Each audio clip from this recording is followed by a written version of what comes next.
Yes, everybody, and welcome to High on Homegrown, the cannabis podcast from Percy'sGrowroom.com. I am Macky, speaking at 50% speed from the UK. What is up with that? I know, right? It's just, I read something as I'm doing the intro there and it distracted me, so I was kind of like concentrating No. 50% on each thing. Because I've got to make sure I say everything properly, because I have horrific thoughts sometimes. I'm going to actually say my name as I'm introducing the show instead of Macky, Say because my that's not name, my name, bitch. everybody. But anyway, yes, it is really. That's my name. But yes, so I am Macky from Percy's. No, what's the line now? Let's go again. Let's go. Are we ready for take two? The Yes, professionalism is gone this week. Gonna just Yes. descend from here. We're gonna be real professional. We've got extra takes and everything. Well, okay, that's true. Yeah, The blooper reel. that's right. Yes, everybody, and welcome to High on Homegrown, the cannabis podcast from Percy'sGrowroom.com. I am Macky from the UK, and joining us this week, we have Margaret. Hello, everyone. It's Margaret, your favorite host of Bite Me the Show about edibles, coming at you from Ontario, Canada, and it is absolutely gorgeous here today. You still getting the nice weather? Yes, which is amazing. I think it's just for my one little plant that's trying to survive the harvest. That's right. Thank you, Mother Nature. She provides. Jar smiles upon you. Yeah. Yeah, man. And we also have back from Amsterdam this week, Billy Bonds. What do you say, Billy? Yeah, man, cool. It's bloody stormy here in Cornwall now, though, so it's getting a bit wintry and miserable out there. Proper rain, proper wind. It is really Cornish happening weather so coming. quick as well, isn't it? Yeah, it's even like we were saying last week how it's got dark and a bit wintry. This week's just like smacked it in your face a bit more. So yeah, here it comes. Oh, But wow. I did go Amsterdam, as you say. So yeah, Yeah, man. it's a bit of hash. And we'll talk floating about that in some detail when we get to the news there, innit? Yeah. Yeah, because we want to know what's going on there with the trip to the dam. Very nice. It's been a long time since I've been to Amsterdam. I want to go back soon. It's been too long. It's been way too long. Let us know in the chat and in the comments there. Have you been to Amsterdam, everybody? Did you enjoy it? If you did, was the weed any good? Let us know, because we like to hear about things like that. We like to hear about your journeys to these cannabis locations. But what I find, we'll talk about Amsterdam when we get to the news story of you telling us what happened in Amsterdam. Anyway, so what else do we have going on? We got some news stories that we're going to be covering, of course. And in the Grow Guides, we're talking about how you can reduce the stretch throughout, in between veg and flower. When you do the flip and the plant's going to stretch a bit, you can reduce the amount it stretches by doing certain things. So that's what we're going to be covering in this week's Grow Guides, because if you're following week by week and you flipped to flower last week, then you're going to start to see a little bit of stretch kicking in right now. So we want to get that covered. But for the news, we have some interesting articles, as we always do. But we've got one here, which is how Albanian small boat migrants took over Britain's cannabis market. Look at that. So that's getting recognised. We've brought this up a few times, that most of the busts, these big busts that we see, are usually Albanian gangs. So, yeah, it's going to be an interesting story. We'll cover that in a little bit. 5 things to know from this week's big report on cannabis. There was some big report on cannabis this week. I don't know either. We'll see when we get to the news article what the fuck that is about. Billy has more than 300 kilos of cannabis seized at Heathrow and Gatwick. Woof! That's a shitload of cannabis, man. And Billy is also going to tell us about his trip to Amsterdam this week. He went to Amsterdam for a few days. We're going to find out which coffee shops to visit and things like that. So, yes, nice, Billy. We have one from Margaret. Cannabis use in pregnancy alters genes in developing brain. Yeah. And then we do have another one, because Martin was supposed to join us. I'm not sure whether he's going to make it or not, but we do have another one. But we'll talk about that if Martin shows up. So, yes, some interesting news stories to be covering, of course. I'm looking forward to looking into that 5 things to know from this week's big report. There's lots of little bits of news in there. But Martin has just showed up. Let's let him in. Let's let him in. Jesus. Clocks don't work in Ireland or something? Jesus. It's fashionably late. That's what that is. Oh, gosh. I know he ain't out there washing his hair. Jesus, Martin. Yo, you good, bro? Oh, good. No, yeah. Sweet, just giving you a hard time for being late, Yeah, all good, man. All good. Things had to be done. Needed to grind up some weed and all that. Like, Of course, of course. You good though? yeah. No, got plenty grinded here now. Nice. You all rolled up and ready to go? Oh yeah, I got the bowl here already. Bong, water's clean anyway. I won't say the bong is clean because I'd be lying. Right, right. And if it was, it wouldn't be clean for very long. You know what I'm saying? Yeah. Yes. Yeah, Indeed. thanks for coming to join us, man. We're just going through some of the news articles that we're going to be covering throughout the episode, and then talking about Stretch in the Grow Guides as well. So you haven't missed much. We've only been here for a few minutes. We haven't done the hold what you're smoking bit yet, but let's go on to you straight off there, Billy, because you've got something flash, ain't you? I do have something flash. I have something from Good Chai called the Hulk, which is the pre-roll that won the cup recently, the Jack Herer Cup. And I can tell you that it is really fucking nice. And I was surprised that it was actually that nice. So I bought quite a few of them. Yeah, how many you smoked this week? I think about 8 of them there was. Damn. Altogether. But for the price, what you get, I actually think they're really good value, really, especially for what you're buying in Amsterdam in comparison. So, like, congratulations to the guy who made these. Like, yeah, the only advice I would have to say is pierce the end with a needle, so you've got some airflow through the top, because the way they fold it over, when you light it, you can't get no suction through. Right. So if you just pierce the end with a needle, that would then complete the job. Nice. So it's nice then. Well, yeah, it's got to be fucking delicious. You think you're going to smoke that whole thing throughout the show? Well, yeah, of course. Of course. Which reminds me, don't forget to hit your option there on the poll, everybody. Did you smash that like button? Option A, of course. Option B, of course, of fucking course. Let us know what movie that's from, everybody. Yeah, what you got today, Margaret? Are you smoking? Just the edibles? What's the score? I have some gummies today, and I do have a little bit of Sunshine Pilgrim in my vape ready to go as well. Yes. Okay. What gummies do you have? Just like normal standard gummies? What, you know, the mega what's the milligram? That's the one I'm talking about, isn't it? Yeah, well, they're not from the legal market, if that's what you're wondering. Oh, okay. I did buy them, but yeah, they're not from the legal market because everything here is only at 10 milligrams a package. So I get some gummies from this place called Ganja Wise, and they're 50 milligrams, but I actually cut them in half because I only need about 25 myself. Nice. So double the value in a sense. Yeah, man. Yeah. Well, you got there, Martin. You got something nice? Yeah, I got some sour Maui cheese here grinded up this evening. Okay. And we got some nice hash to go with that as well. Actually, we got some lovely isolator bubble hash from it's got a Gorilla Blueberry. Ooh, that sounds like my kind of shit. Yeah, she's potent, man, and she bubbles lovely. I'm sure people appreciate that one. See, man, I've just got some. One of my plants, I think I explained this last week, maybe. One of my plants have grown on my last harvest were pretty fucking sweet. Just this one plant. I mean, it was all nice, but this one was exceptional. You know, it smelled better, harder buds. I was like, oh, this is my shit. You know what I mean? I'm hiding this from the wife. You know, this is my special buds here. So I don't do that.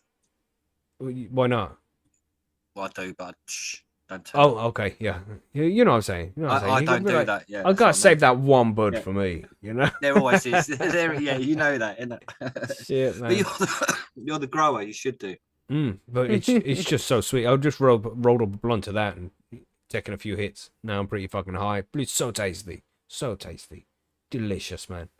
Yes, what is it? What has everybody else got in the chat and in the comments there? Let us know what you're smoking, everybody. And don't forget as well, we got a snail race this week, which is all of the comments from last week's YouTube video have been put on a list, and we're going to do a snail race for it when we get to the smoke break. But I think that's everything. We're ready to move on to the news, I think. Is anything else to add? Are we ready to go? Yeah, I think so. Yeah, man. That sounds like a yes. Let's do some news.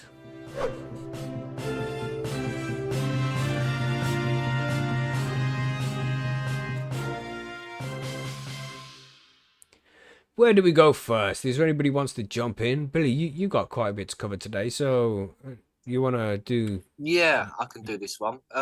Basically, this is a report from the National Crime Agency. So it's not new. This is like an official report. So the more than 300 kilos of cannabis has been seized at Heathrow and Gatwick report on drug trafficking, obviously, because that's what cannabis is. It's drug trafficking, apparently.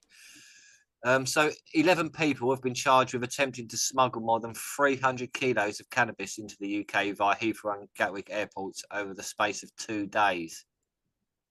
Man, that's just like, why are people doing this? Are they mad? That's Like, that's a ridiculous amount of weed for just 2 days. Isn't it? Isn't that just a stupid amount for 2 days? Like, yeah, You know, National when are they Crime gonna Agency. accept the war is lost? Yeah, Yeah. it is in a way. Yeah, totally. Yeah. So the agency investigators questioned the individuals following their arrest by the border force officers, after which they were charged with smuggling class B drugs. And they list like the names of people and stuff, but they're all coming on a flight from Bangkok via Muscat. Approximately 45 kilos of cannabis was found in 2 suitcases on the same flight. A third person, a professional volleyball player from Toronto in Canada, arrived the same day on a flight from that city, which was stopped after officers discovered approximately 19 kilos in the drug. Like a professional volleyball Damn. player. There's a professional footballer the other day as well in the UK caught again with like cannabis. It's like fourth person from California, USA, arrived on the same day and was stopped after discovered approximately 36 kilos of cannabis in their baggage. Yeah, so That's wild. yeah, on Just right in Sunday their suitcase. from Northern Ireland, all over there, yeah, arrived on a flight from Bangkok via Doha. The border force found 45 kilos in their baggage. It's like, how can they not get? It's like what? It is just mad, isn't it? It's like another one from Bangkok via Bahrain for 43 kilos was found in their bag. Canadian national, 2 of them look like man and woman arrived on a flight from Toronto via Copenhagen, were arrested for 30 kilos and 34 kilos of cannabis were found in their luggage. And a Malaysian national who arrived from a flight from Bangkok was arrested with 17 kilos. So it's all coming from like Thailand, like Bangkok sort of thing, and Canada. So it's all from these like semi-legal places. They're flying kilos and kilos of weed. 2 more people at Gatwick, 20 kilos was seized on a flight from Bangkok, and there was a Canadian national as well. It's like, why is a Canadian national flying stuff over from Bangkok, from Toronto? And it's like, Because they can make a it's fucking like, fortune with it when it's yeah, in the but they UK. can, But is they it can worth do it if that. you're gonna get Yeah, caught? you could grow it here, and like, it's just mad. Yeah. It's lunacy. It is like another. So Uxbridge Magistrates Court again, like yesterday, reminded people on custody, like for doing the same thing. More people put in custody in appearance. So like, it's 17 people have been arrested and charged with attempting to approximately traffic 618 kilos of cannabis into the UK between the 14th and 20th of September. This is. Wow. So they include professional footballer J. Emmanuel Thomas and Nathaniel Benson, who are currently remanded in custody ahead of their next court appearances. But they play in Scotland. But they did play for like Arsenal and that, so they played for half decent teams, and would have had half decent money. So Yeah, I think there would have been high scorers. yeah.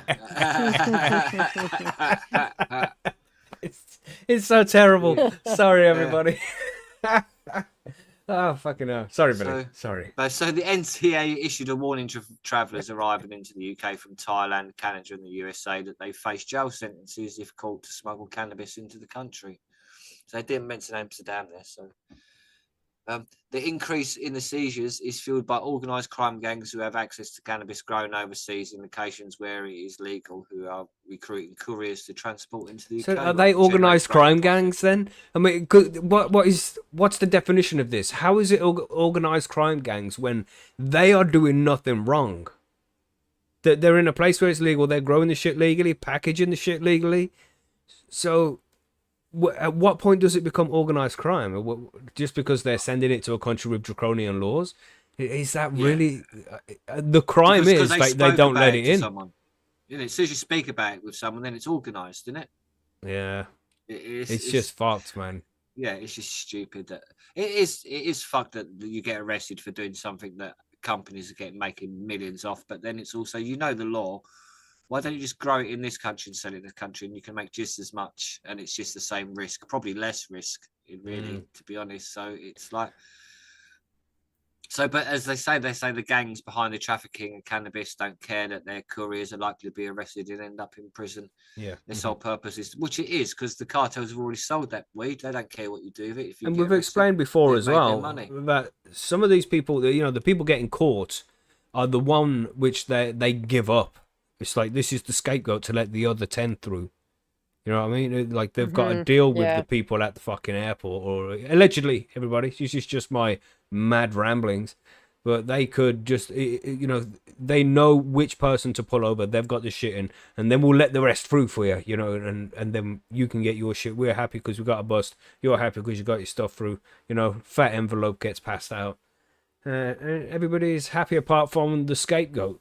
And this is where you should never get involved in any of these kind of criminal organisations. Don't do it. It's just not worth it, man. It just shows you the amount of like cannabis people trying to smuggle in, and so it's just It's like crazy, saying, man. Absolutely, Yeah. that's Yeah, a that's lot. a lot. I mean, how are you? How big is? Sorry, I can't even speak. How big is a kilo of cannabis? Yeah, that's what I mean. But even when you shrink it, wrap it down into and tightly It's pack enough.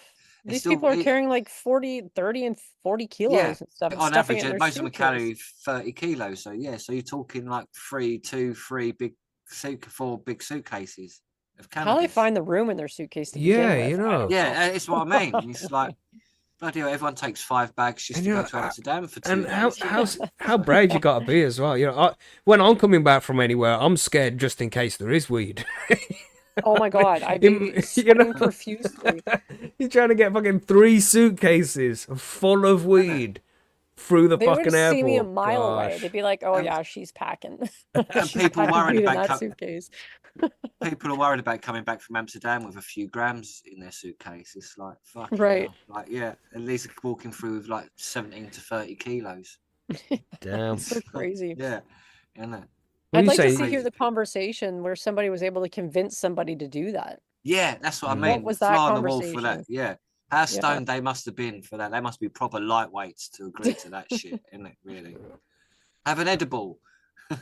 Yeah.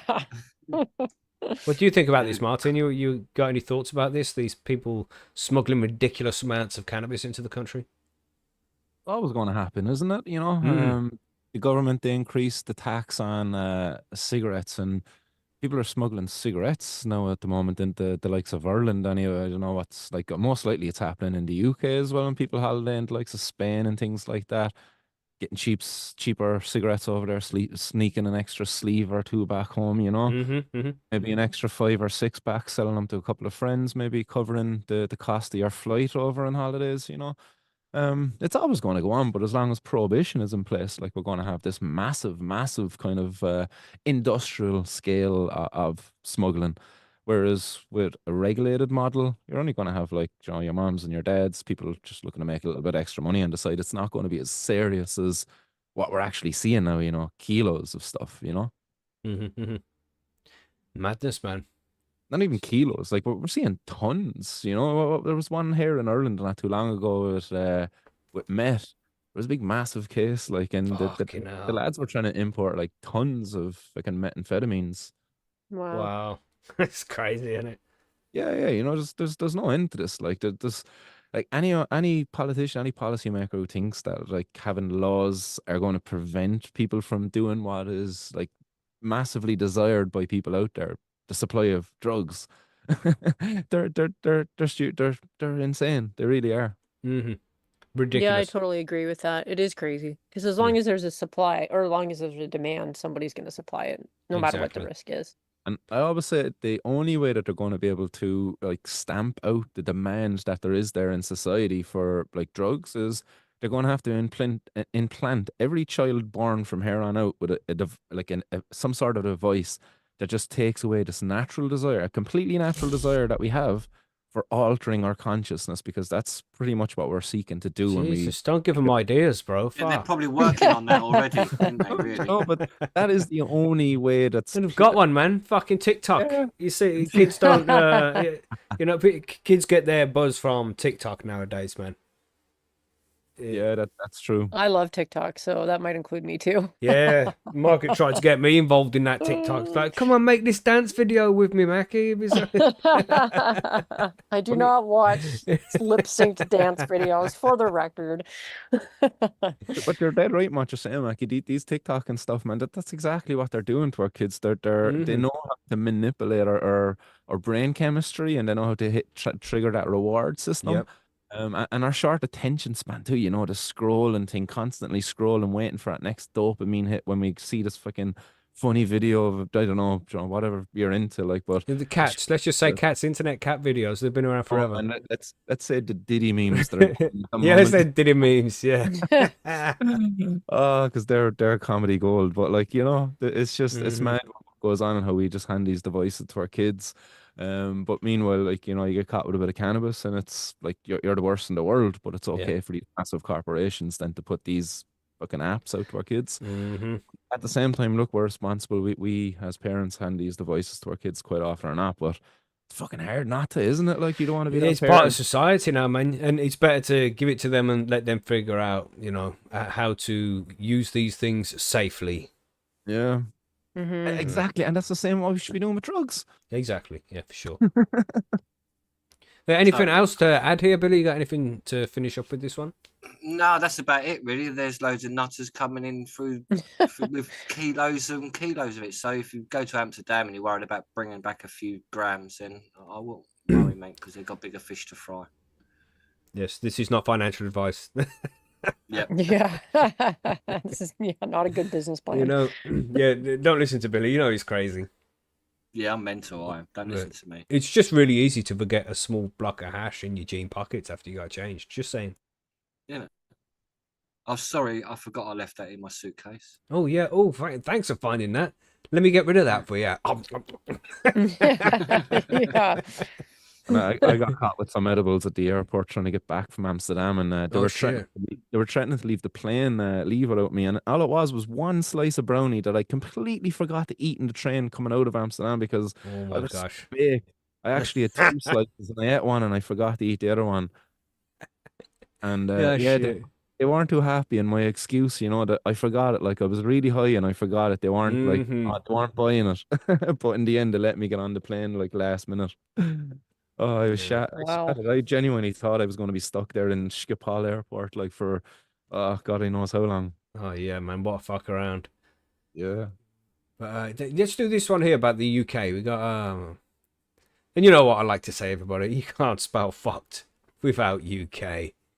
All right, so we have how Albanian small boat migrants took over Britain's cannabis market.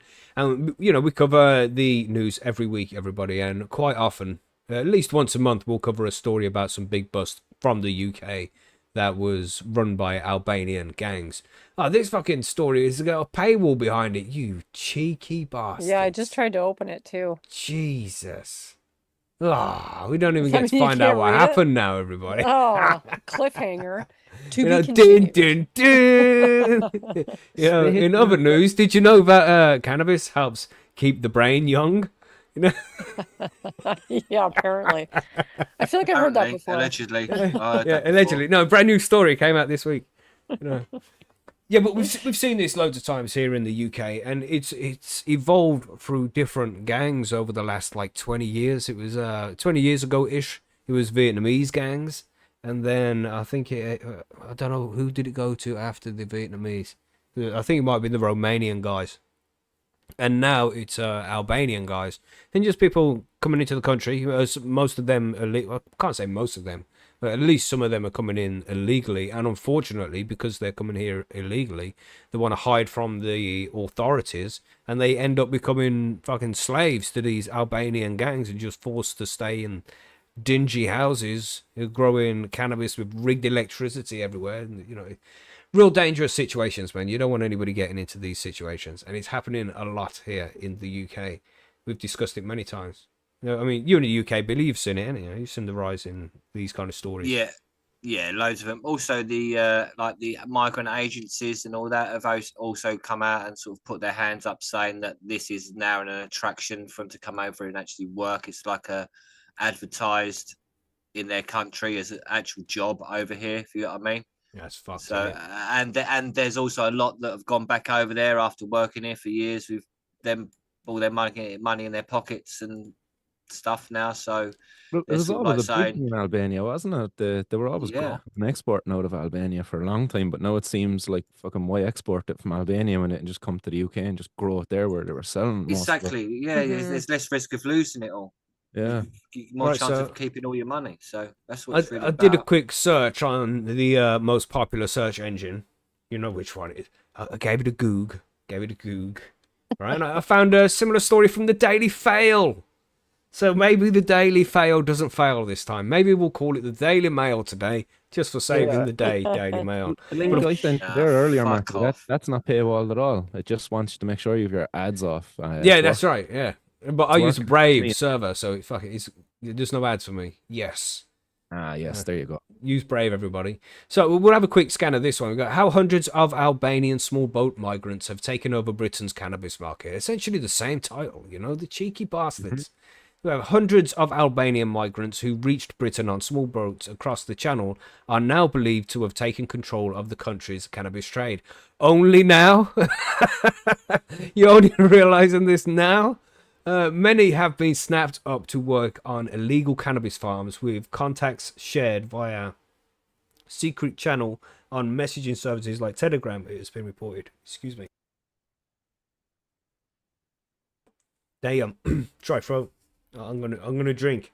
Somebody distract them. Professional. Yeah, distract them. Yeah, distraction. Make noise, distraction. everybody. Pull your socks Right. up, everybody. Can't Come have on, dead let's air. get with it. Can't have That's dead the air. worst. Start rubbing them thighs at Macky. There we go. On. You know he loves it. Thank you, Billy. Thank you. That was professional. Well covered. They didn't notice a thing. Yeah, so this has been shared via the secret channel on messaging services Telegram. It has been reported. The drug production bases are said often to be up in rented homes as well as industrial buildings which have fallen into disuse. Conversations on the app reportedly cover topics such as the best chemicals to boost cannabis plant growth, in other words, nutrients, and even recommendations to use crossbows rather than guns to fend off rival drug dealing gangs. Wow. It's madness, man. Did I not see that legalizing would stop this yet? Yeah, it might. I They think might. they partially want it as well because it creates all of this mess. I mean, they earn money off of this mess, and it creates fear. And so to me, it's like they choose to want it because they obviously know what's happening and what the effects it has. If they don't, then they're not that stupid. We know they're not that stupid. Madness, man. No, Listen to this bit here. Got the revelation. Sorry, buddy. The revelations which suggest more than 700 Albanians are using the service to bolster their UK drug trade operations, following an undercover probe by the Telegraph.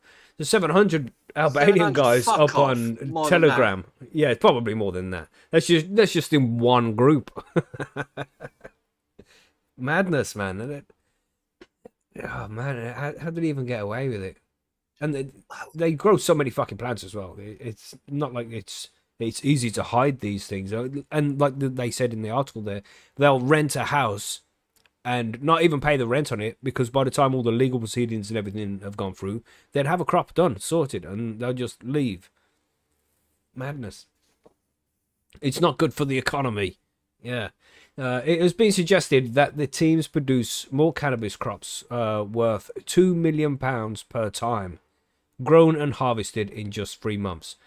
Damn, I mean, that's a bumped up figures probably. I mean, it's going to be lucrative, but not that lucrative, I wouldn't think. Well, you know how they do their math, though. They're like, it's this much per gram, and so they're selling it that much straight up, and then we get 2 million. And they weigh the soil, the wet soil, and be like, oh, that's 5 kilos of cannabis. Right. Fools. Like, that's legit as well. They actually do that. So in just 3 months as well, allegedly. Yet there have also been reports being shared about robberies in which cannabis farm workers have had their fingers chopped off by rival intruders. Yeah, Savage, that's yeah, we've seen this happen a few times. You see videos, especially when you're on X.com. It's I don't know if everybody's aware, but it's a little bit less censored than the other social networks. I've heard it And described as a cesspool, actually. So yeah, if you're weak, if it's your first day on the internet, grow up here, Right. man. Jesus. It has what's actually going on in the world. So if you can't stand that, then why are you living in this world, isn't it? Yeah, that's philosophically deep that was, Billy. Yeah. Well said, well put. But anyway, yeah. So there's obviously crime going on as well. You see people running in, kicking off the doors, beating up the people on the inside in the grow room and shit. It's bad, man. We saw this one raid where one of the guys, I think it was a Vietnamese guy though, I don't think it was Albanian, he was just hiding in this fucking small cupboard while the old Bill were just raiding the place and taking everything out. Eventually they found him like 3 days later. He's just been hiding in this tiny cupboard. Fucking savagery, man. This shit shouldn't be going on. Yeah, some of them are actual slaves, aren't they? Traffic slave, which is really sad, which is a whole crime altogether, which is, again, it's like, well, you'd think they'd like regulate it and legalize it so this shit doesn't happen. Yeah. Because the amount of other crimes where it adds on is like tenfold, just because they don't want to let someone smoke some fucking weed. Madness, man. We got further on the article here. And landlords of properties are said to have demanding profit shares running into 5-figure sums. Because if you're owning the house, you can pretend you don't know about it. I mean, they don't know about it. Of course they don't. Yeah, and then all of a sudden, oh, my house was used to grow cannabis. Oh no, you like my new car? Yeah. Allegedly. National crime. Yeah, allegedly, of course. Because there are people who are legitimate victims of it, but there's also a percentage that are going to be involved in it too.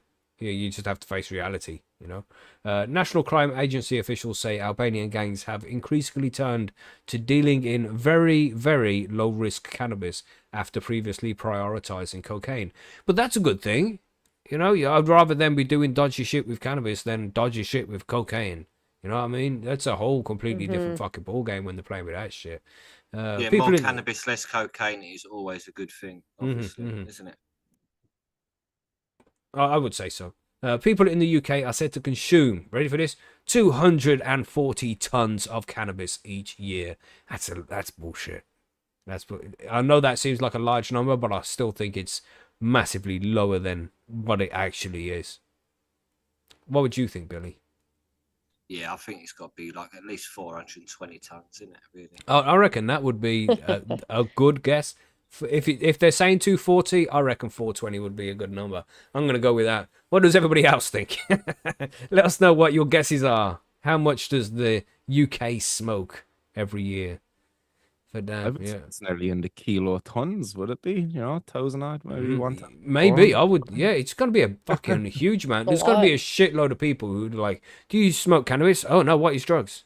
It's like some people mightn't even smoke it either. Like, what about people making edibles and all that out there? Like, because they could go through a lot more with the extracts and people. There's a lot of people now hitting up with the dabs and things like that as well. Like, yeah. damn, when you Think of all the different ways you could consume it. Yeah, and maybe this figure as well is just the people that have registered using legal cannabis. Imagine that. So that could be massively underestimated, but who knows? And it carries on here. It just starts the sentence with and a swell in the numbers of Albanians crossing the channel has provided a ready workforce with a total 12,685 coming to Britain on small boats in 2022. I mean, is that just the Albanian guys, or is this specifically Albanian guys that they know have come here to grow cannabis? Or what do they mean by that number? I think that's the ones come over here just to grow cannabis, I assume. Damn. Because they can specifically track some of them, can't they? Because of ones that have been arrested and all of that malarkey. So, wow. And a lot of them, I'd say that I've been trafficked over here and blah de blah de blah. Because they can just get a plane there, can't they? If they've got a passport. So yeah. So man, the Albanians in boats to work. Just finish off a little bit more on this. I don't know how much longer it goes on for. The Albanian 703 members channel on Telegram. So there you go. Find it if you need it, everybody. Fucking hell. Now under scrutiny is called Kusho, meaning cousin, and often used as a fond nickname between friends. So yeah, there you go. If you need to join the group, everybody, get involved in one of the biggest booming industries in the UK right now. Telegram a little compromised right now, though. Maybe not Yeah, Telegram. yeah. There'll be a new one out soon. Don't worry. Yeah. But it's just crazy, man. The government surely must see that the way to fix all of these problems is to legalize and regulate. Surely they see that. It's absolutely ridiculous that we're still in this position after this long. It's madness, isn't it? Yeah, it really is crazy. Because, like we were already talking about earlier, that just making it illegal isn't going to stop people from importing it, putting their suitcases, having gangs come over and grow it in houses. Like every day, you read the same stuff. Mm-mm. We see it all the time in the news. Like when you do a search for cannabis news, you just like all the time in the UK bus worth this amount, UK bus worth this amount, old bingo hall, and I've covered it places like before. that. Like I've explained to people before, when I do a Google search here in the UK for cannabis news, all you're seeing is this place got busted, that place got busted, 200 plants found here, 8 million pounds of cannabis found here. Yeah, just every link, man. You got to really scour hard for news articles about cannabis in the UK that are not related to busts. It's ridiculous. It's a fucking absolute farce. Do you find the same thing for Ireland as well, Martin?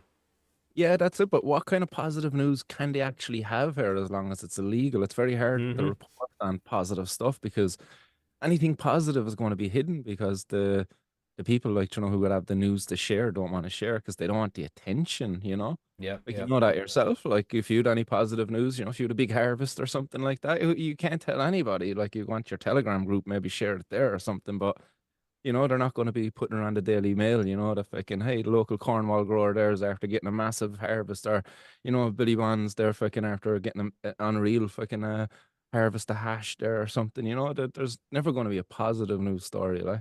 No, yeah, I get what you mean there, Martin. It's when you're looking for the news, you're relying on sort of the press to find something positive as well, which they don't want to find or write reports about either. Exactly.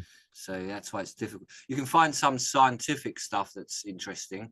That's only because it's a scientific journal that's come out. So they're only reporting on a science journal rather than the positive side of cannabis, if you know what I mean.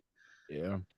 But I did find that when I was doing the 420 for a while, it was just so hard to get positive news stories on cannabis without having to go so far away. You might find stuff in the US or something. You might be finding something on a kind of research that's been done recently. But it was very hard to get like positive news stories, something in the news. Yeah, well, again, we've got to rely on the press. We all know the mainstream media are not on our side. So that's right. Highlight the benefits. Right. So we have 2 stories about pregnancy, I think. Yeah. Do you want to go first here, Margaret? Do you want to do your news story?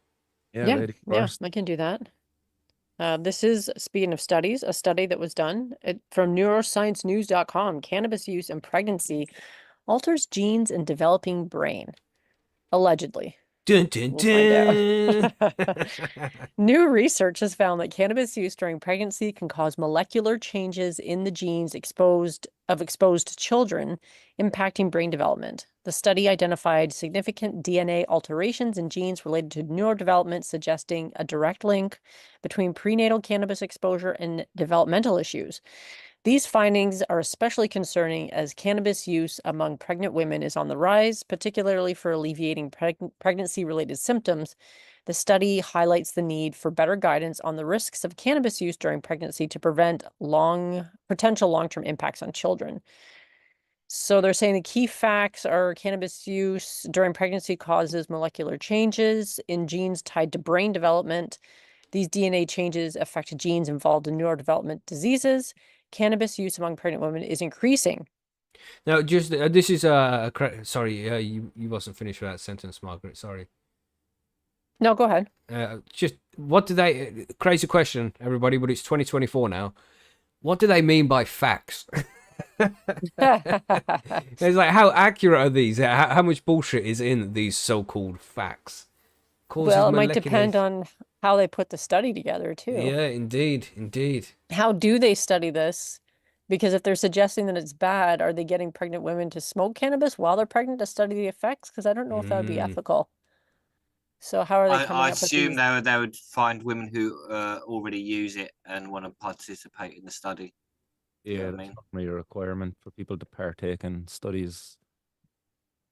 But Well, also, I call bullshit as well. So Well, it's let's notion see what is else that they there's say. Sorry? the notion is that they're saying is that it causes these changes. But like, is it are these changes bad? Like, how do you actually detect if these changes are bad? True, true. Might have more fucking developmental. telekinesis and shit. Well, these changes, could they be actually positive changes? Could they actually be mitigating some sort of neural diseases that people might develop later or early in life? Very You true. yeah, don't know. They're only just saying, oh yeah, it causes changes, and they're just going to impose that it's bad because, oh, it's cannabis and it has to be bad if it's cannabis. You see this negative spin; it's not a positive thing. Imagine if Mm-hmm. that was a story that came out and said, hey, cannabis use for people who suffer with fucking certain, I don't know, genetic diseases actually might lower the chances of your offspring, you passing those genetic diseases on because, hey, these changes are actually positive, maybe. Mm-hmm. Again, I'm not a geneticist, but I do see how there's always a negative spin putting anything related to cannabis. And this is it as well. They're easy to throw anything negative they find about cannabis. There's the news articles, but anything positive, like we already mentioned earlier, it just doesn't get shown. yeah. Well, Right. I'm sure like we've read like once or twice out a report saying about how cannabis is positive for the brain for older age people and all of that. I don't remember Well, covering that. Nah. Oh, okay. yeah. Sounds sort of familiar, but Yeah. well, it's saying here that this study was led by a couple of researchers, it looks like at the University of Canterbury School of Biological Sciences, and they found that prenatal cannabis use is associated with molecular changes in the genes of exposed children. We know cannabis use during pregnancy is associated with childhood and adolescent brain development and cognitive function. However, previous studies haven't been able to prove that cannabis exposure has specifically caused the adverse effects on neurodevelopment that has been observed. So this might be a first-time study linking this in a negative way. The research is published in the Journal of Molecular Psychiatry. Dr. Osborne says the new study is important because cannabis use during pregnancy is a growing issue. Cannabis is now the most commonly used drug, excluding alcohol and tobacco, among pregnant women in the US, and the frequency has been rising since the pandemic. The research, which is a collaboration, uses genomic data from 2 longitudinal studies, and the findings reveal genome-wide significant DNA changes in the offspring of mothers who smoked cannabis during pregnancy. But in What a does that first, mean? yeah, like, is it a good thing? Or, I mean, they're Yeah. suggesting it's not good, but Am I reading right here that it's saying that it's been done on children in the UK? I don't know if I've gone No, I that don't far. know. Oh, Yeah. It's up in the screen here. I'm just looking around screen here. It's saying the longitudinal studies involving children in the UK. right. So if Yep. it's Oh yeah, involving yeah. children in the UK, how like how valid, like how like how can they, like, geez, what's the word I'm looking for? Like the significance of these results, like surely it's like null and void now because the cannabis, it's not going to be like I quality don't know. assured. Yeah, You it don't know where. probably is because we have that medical cannabis market in the UK now. So it might be people who are what's it called, Billy? The drug science thing, the Project 21 or something. Yeah. Yeah, that's it. Yeah. So Yeah, anybody it could have who's been part of that. getting the cannabis medically on prescription, they're paying. They're going to the fucking doctors, getting it legally. Those people might be monitored, and then they'll be taking results of. That's not who they're using in this. This is But some. I'm just guessing. I don't know who they're using. I'm just They would assuming. have said that it was using medical cannabis patients. Like, really, how many pregnant legal medical cannabis patients do you actually have in the UK that could be taking part in these kind of longitudinal Yeah. studies? No Yeah, idea. because it's hard to say like, yeah, you're absolutely right, because they're saying they're using data from individuals at birth, age 15 to 17 and 27. Wow. And so it sounds like they're showed a molecular signature of prenatal cannabis exposure in exposed individuals. So are they like surveying mothers who were pregnant and then following up with these kids later? Because I don't know. I'm no scientist, but how accurate can you be if I Mm. don't know how they would do that. In a world first, we identified a significant number of molecular changes in genes involved in neurodevelopment and neurodevelopment disease across the life course. This is a key finding because it suggests there's a molecular link between prenatal cannabis exposure and impacts on the genes involved in neurodevelopment. Dr. Osborne says this adds to a growing evidence suggesting a causative link between PCE and adverse outcomes in exposed children. Although, were those mothers also smoking cigarettes or doing other things or eating McDonald's every day? Like there could be a bunch of other things as well. Or less stressed and slept better. So I'm not promoting the use of it, but just throwing playing devil's advocate, as they say. Maybe because that's been proven too. If a mother is stressed, it gets passed down to the child, and it has an effect on the way the child develops, right? So maybe if they're less stressed, it's also going to have an impact. Because they said it's made these molecular changes, but have they specified like what these changes do? Right. I don't think they have, right? I haven't seen that yet. Anyway. No, not really. Maybe can't they just fix it with CRISPR or something too? I don't know. I mean, it doesn't really come up with anything particularly conclusive. It's just saying that they need to study it more. And that's probably true. I mean, because we had prohibition for so long in so many places, a lot of this stuff wasn't studied widely. And people didn't even want to say, oh yeah, I used cannabis when I was pregnant. That's right. You just didn't feel safe saying that kind of thing. Yeah, and it's still for a lot of people now. Even in legal places, they still wouldn't say so. People lie about drinking, It's taboo. Still, it's taboo. You have to wonder, like, is that an intended or unintended consequence of prohibition that it makes research on it like incredibly bloody difficult, and even the quality of the research like really poor. Like, do you think it's intended or unintended? Yeah, I think it's intended, man. Would you think so? Yeah. Well, I'm like that. I think at the same time, we're thinking the government is completely useless and can't do anything properly. They've also got this group of people that keeps all these secrets and and runs the world secretly behind the curtain. So it depends on the day and how I feel, Yeah, I blame the government for a lot of shit. Well, I don't think prohibition encourages research, that's for sure. It doesn't in one direction. Demonize them. Well, yeah. I mean, there is a quote, I think, by this Dr. Osborne again, that says, we hope our research will inspire further investigation with larger cohorts, and there will soon be clearer advice to pregnant women about the impact of cannabis use. Otherwise, the potential risk to children remains and will likely grow. So it doesn't sound like there's anything super conclusive here, but yeah, it would be good for them to keep studying this kind of thing, because it would be nice for something more concrete to be like, yes, this will happen. No, this will not happen. And then just need more information. People can act accordingly on being properly informed instead of just having guesses. And that's what it needs to be, man. Just proper studies that we can rely on, so we can know what the fuck is going on and make our own informed decisions as adults. I'll never forget the face of my lecturer when I decided to do another project on cannabis. And he's like, Martin, are you sure? He goes like, what am I going to say to he goes, your potential employers in the future when they ring me for a reference about you? Yeah, he's the guy always doing projects in cannabis. I was like, you don't know what kind of job I'm going for when I graduate from here, like. But like that is the barrier that goes up there for people like that was what, 6 years ago now. 5 years graduated. Jeez. Getting old, mate. Getting old. Well, hopefully things have changed since then in the colleges. Maybe if I was ever to go back and do a master's, maybe might be able to find out. Yeah, man. So while we're here, you want to do your news story now, Martin? You want to tell us about what's going on with this lady? Yeah, sure. Why not? It's a story from the UK. A lady, Charlie Stephen, was her name. So she got caught with some cannabis and cocaine. So apparently,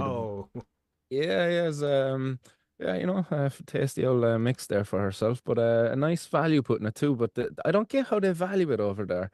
The value is between 1,735 and 5,480. Like that's quite a fucking difference there? Like, I don't know, can you enlighten me there on that? Because they do it with the cannabis as well. The cannabis is £1,145 and £6,000. So like it's Pretty between much like we have got absolutely no idea what we're doing, so we're just gonna guess. It's such a range, though. That is a real You know what I mean? range. We figure Yeah. it must be somewhere around here, you know? I guess it depends on what neighborhood you're in, maybe. it's black and white in Ireland. Like you get caught with like I know what it was, you know. If they broke it down into 10 bags, it'll be £5,500.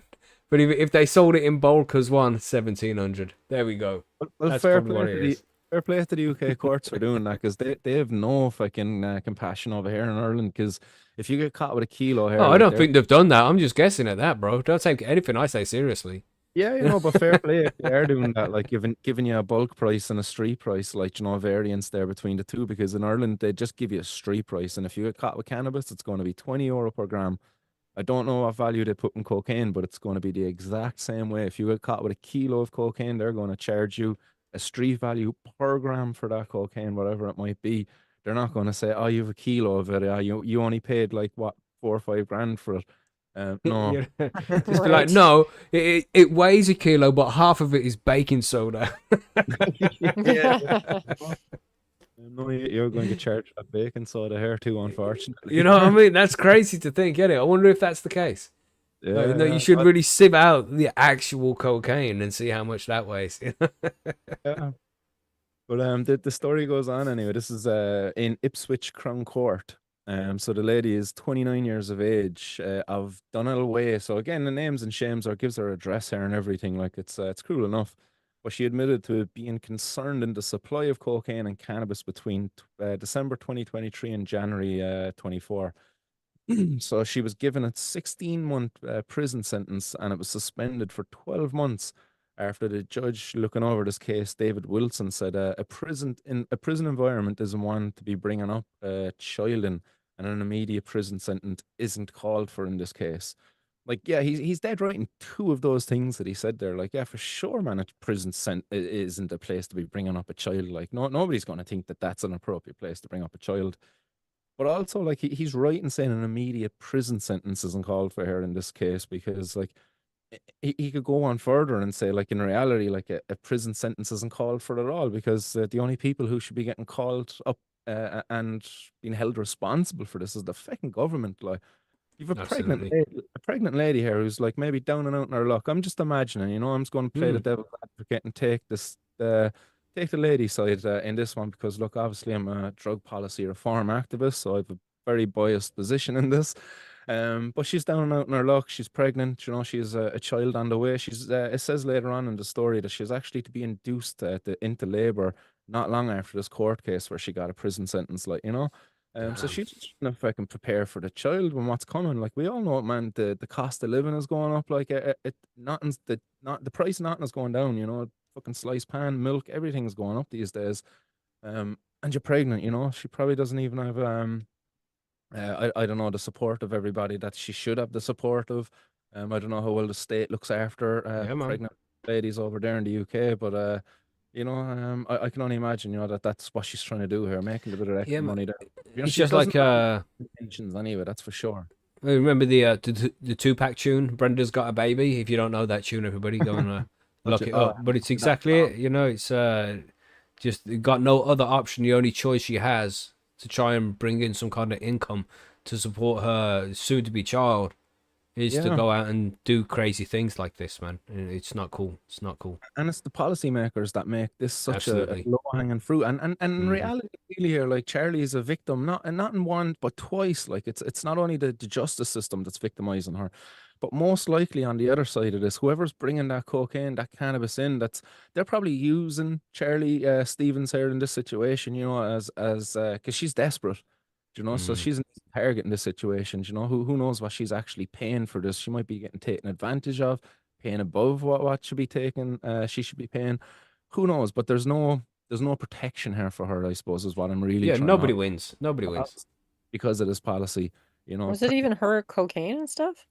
Because Yeah, it says later that she accepted knowing that there were drugs in her boyfriend's house and allowing him to use her phone, and then she made a wrap of cocaine on one occasion at his request. Sounds that's like he was the one dealing, and that's she right. just happened to be like stuck in the middle of it. Exactly. Yeah, I probably went off in a rant way too soon and let Yeah, the car Jesus, calm start. down, Martin. Gosh. I know. But yeah, I just kind of, I suppose, in saying that, like, a prison sentence isn't called for, like, criminalizing people for drugs isn't called for in this, and that was something that was said recently here in Ireland as well. And I suppose we can jump onto that there in a few minutes if you want, Mackie, and what went down in Ireland. But we'll finish off this article. There's literally only 2 paragraphs left. But yeah, she was given a 16-month prison sentence, suspended for 12 months after the judge had said what he said.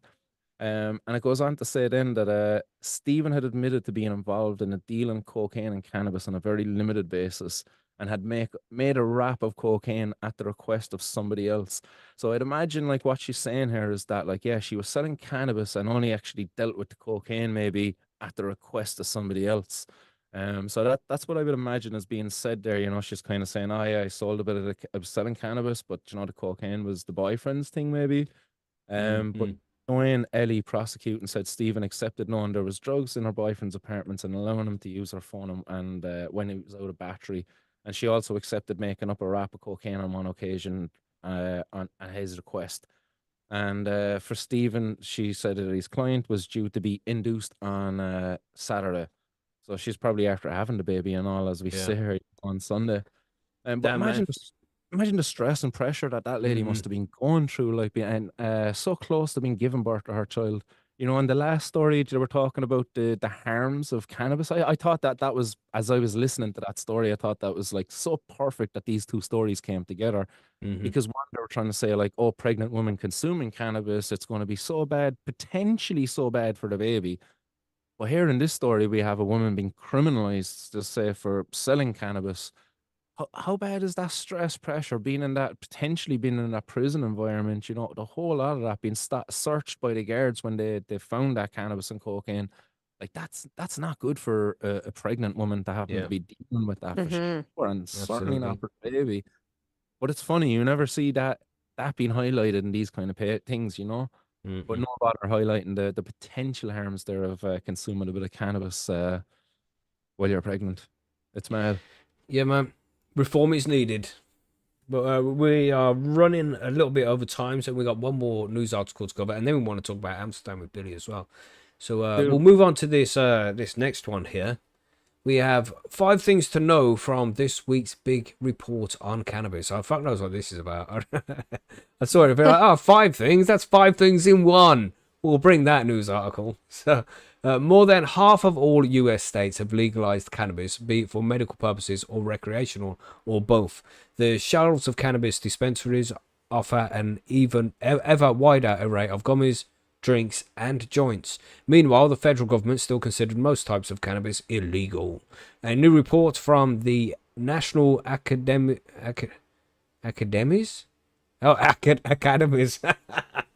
A new report from the National Academies of Sciences, Engineering, and Medicine released this year finds this disconnect between the states and the federal government is leading to fragmented policies and risks to the public. As states built, oh, look at this. Oh no, it's got a paywall. No, it didn't. Okay, don't calm down, everybody. It's no paywall. As states build new commercial markets for cannabis, they initially focused on regulating sales and revenue. The consequences of that is the public's health aspects were often given a back seat, and now we play catch up for that, says Dr. Stephen Tushk. I think that's how you pronounce that. I gave it my best. Chair of National Academies Committee that wrote the report on how cannabis impacts public health. The report calls for federal leadership and national standards on cannabis quality and potency to safeguard the public health. And that's the main thing. You know, it's you have to understand that legalization and regulation is the only thing they can do to give consumers safe access to cannabis. It's as simple as that, you know. Anyway, we'll read some of these 5 things that they have. We got number 1: people consume cannabis more regularly than alcohol in the US. That's crazy. You know, in 2022, more US adults reported using cannabis than alcohol on a near daily basis, according to the National Survey of Drug Use and Health. It was the first time that regular cannabis use surpasses regular alcohol use. So that's cool. I think cannabis is the least harmful out of the two. Would everybody agree with that? Yeah, I think every time I hear something like anywhere, it's how bad alcohol is for you. So I think people Hmm. are actually consuming it less now and looking for Yeah. other options. And better options. You know, when that Yeah. option is available, people move towards it. And that's maybe one of the reasons why it's been illegal for so long, you know. We have number 2 here. Weed and vapes can be super potent, and that's not always disclosed. Didn't we discuss something about that recently? About the, I think it was in California, where it's just got all sorts of dodgy shit in it, you know? Oh, probably. I hear that a lot too. Yeah, and they just can't get the numbers right. Is Billy still there? You still there, Billy? Yeah, I'm still here. Oh, cool. You just been quiet. Did you have lemon tea today? No. Oh, right. Okay. Just wondering. Anyway, yeah, the concentration of THC in cannabis flower has increased over time, as we know. I think most people are aware of the phenomenon that this is not your granddaddy's weed. I hear this all the time. Stacy Gruber with the Harvard-affiliated McLean Hospital told NPR in 2019. 2019, the before times. Remember the before times? Yeah, so we all know that cannabis flower is getting stronger, but of course, so are the vapes as well. And I think we've discussed this recently as well, how kids nowadays are smoking less cannabis, but are they vaping cannabis instead of smoking it? You know, 'cause it don't smell the same. It's you know, it's easier to hide from parents and shit like that. So though they're not smoking it, are they still consuming it? But in other ways that don't make you stink of weed, like vapes and edibles and shit. Interesting. Anyway, number 3 here of the 5, we got you can get psychoactive hemp products even in states where cannabis is illegal. Yeah, but that's all that dirty shit, ain't it? That what's that one we covered last week? The The HHC. HHC shit. Yeah, Fuck that. man, fuck that shit. And this just goes to show how much damage that making cannabis illegal actually does. When it's not the first time we've heard of something like this. This HHC is just the newest one. You know, there's new cannabinoids being synthesized all the time, released to public because it's not illegal to have that specific version of whichever cannabinoid. You know, so they do that, it becomes dangerous, and then they make it illegal. It's a constant thing. Yeah, you see that as well in Ireland there, Martin, right? You have these fake cannabinoids, or you just mainly see normal ganja? What's the score with you guys over there? I think we lost him. Oh, He's not in the Zoom. oh no. Oh, did he lag out? Okay. Yeah, he might be able to come back and we can just edit back in smoothly. Yes, now I don't know what to say. Just keep Professional. moving along. Indeed. Yeah, and when it's legal, I'm sure there isn't kids out there using, and not just kids, you know, adults too, just consumers in general of cannabis. In states where it's legal, I don't think anybody is out there being like, I think I'm going to have some of this HHC this time. I'm going to go for some of this Delta 8. You know, people are just Right. smoking normal cannabis, you know? Yeah, that's 100% true. You don't really see any of that HHC or Delta 8 or any of that stuff in Canada because you don't need to. We have number 4 here. Research on cannabis is stifled. Scientific research on the health effects of cannabis has advanced little in recent years because there are huge barriers to studying the drug. Since cannabis is classified as Schedule 1 substance, researchers often can't get it for the studies. Even if they can, they contend with all kinds of tight regulations. And yeah, it's one of those things that they haven't been able to do the necessary studies to see what cannabis can actually help with because it's a Schedule 1 drug. Ridiculous. You know what I mean? There's Yeah. so many studies that need to be done, but because it's Schedule 1 in the USA. It is a Class B in the UK, ain't it, Billy? Yeah, so they Yeah, just it's a little easier to do studies here now. they just choose not to. Yeah, that's the difference. Yeah. You know what I mean? Bullshit, man. So, yep. there's the one about the studies, and the fifth one, the fifth rule, the fifth change they have here is cannabis can be dangerous, but people hear more about its benefits than risks. Really? I don't think that's true. We were just reading a No, I story don't. about how it Yeah. impacts babies' brain development when mothers smoke when they're pregnant. Like, those stories come up all the time. And even I being disagree with in the that. cannabis community, I would say that I hear more about the risks of cannabis than I do the benefits. I don't know. All the Maybe I'm fake just Yeah. biased. risks. Yeah, the fake risks. But there is still some risks. I There are wouldn't say, some risks, yeah. There's not it's not completely risk free, but a lot of the stuff they come up with is bullshit. But out of everything else, like paracetamol and all these different fucking drugs that they have and shit, that's far more harmful than cannabis is. Cannabis is one of the least harmful things there is. But The still, biggest harm is the fact that it's illegal. It's yeah, like that's the all biggest one. Yeah, that causes more issues than anything else. Yeah. It's crazy, isn't it, man? It's crazy. And I think everybody in the chat would agree as well. You hear more about the dangers, the risks. And the thing is with the risks as well is it's always so much bullshit. You know what I mean? It's never like honest. Here's the study. This is where we back it up. Look, cannabis causes psychosis. Here is clear evidence to say so. It's just them jumping on some minor thing somewhere and exaggerating it as much as possible. Because, you know, the whole psychosis thing in the states that have legalized cannabis, we've seen no huge rise in psychosis cases. So it doesn't seem like that was the fact. It's bullshit, man. And why? Why the bullshit? You know what I mean? There has to be some kind of agenda. You know what I'm saying? Mm-hmm. Plus, sort of, it's like there's no one getting psychosis on medical cannabis, is there? And Martin just Straight said, down. just knock the plug from the back of the computer. Oof, yeah. bro. That'll do Yeah, it. you can't have you. We didn't realize you were gone, mate. He's been Very digging around chuffing, behind his desk now. It's like, wow, You know the what I fuck mean? do I get that in? Like, Fucking hell. Dropping shit, knocking stuff off the table because it's flustered. You know how it is. We've all been there. Gosh.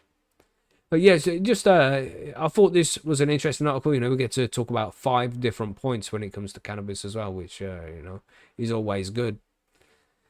But 5 things to know from this week's big report on cannabis. What was the report? Did we even say what the report was? Yeah, from the academies of sciences. So at least things Based are in the being done. States. Yeah, based in the Yeah. States. Yeah, but at least things are being done, man. Moving forward, though it is slowly, we're still moving forward, which is good to see. But that's the last news article already. I thought we had more.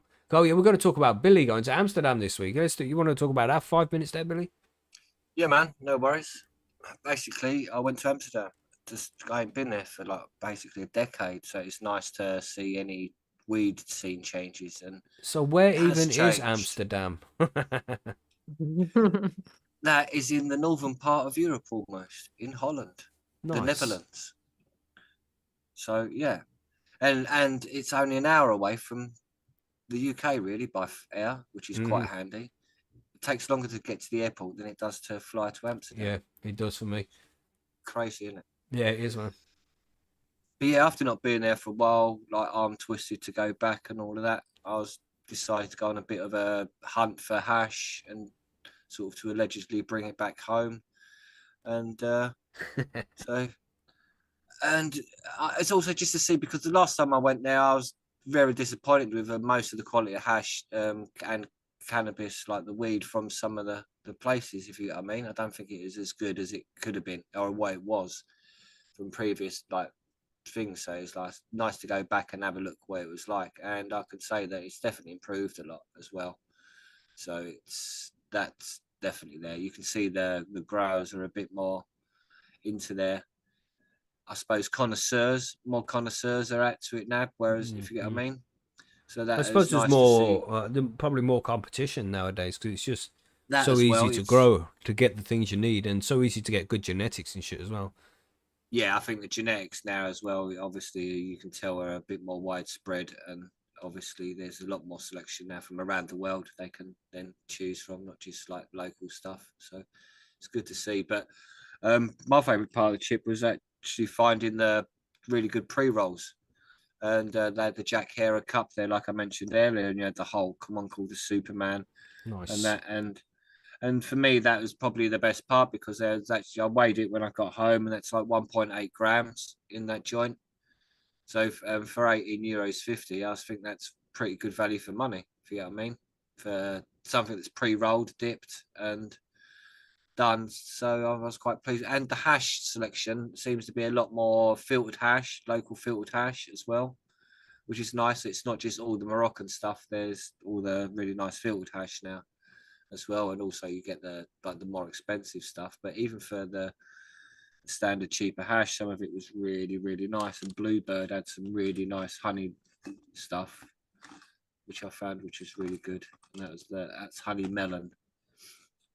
But yeah, Nice I one, think nice.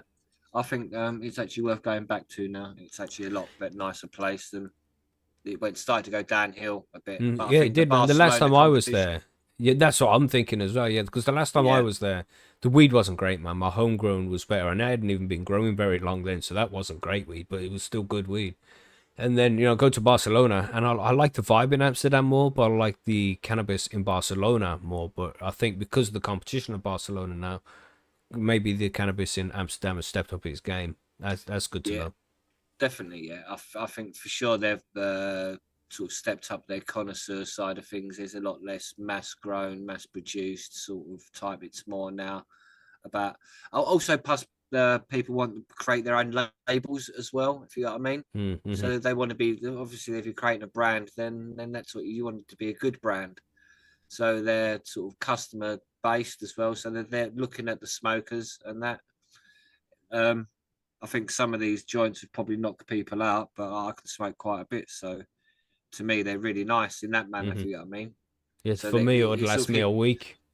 yeah, that's what I mean. But it lasts both markets, if you know what I mean. So I think it's a good way to go, if you know what I mean.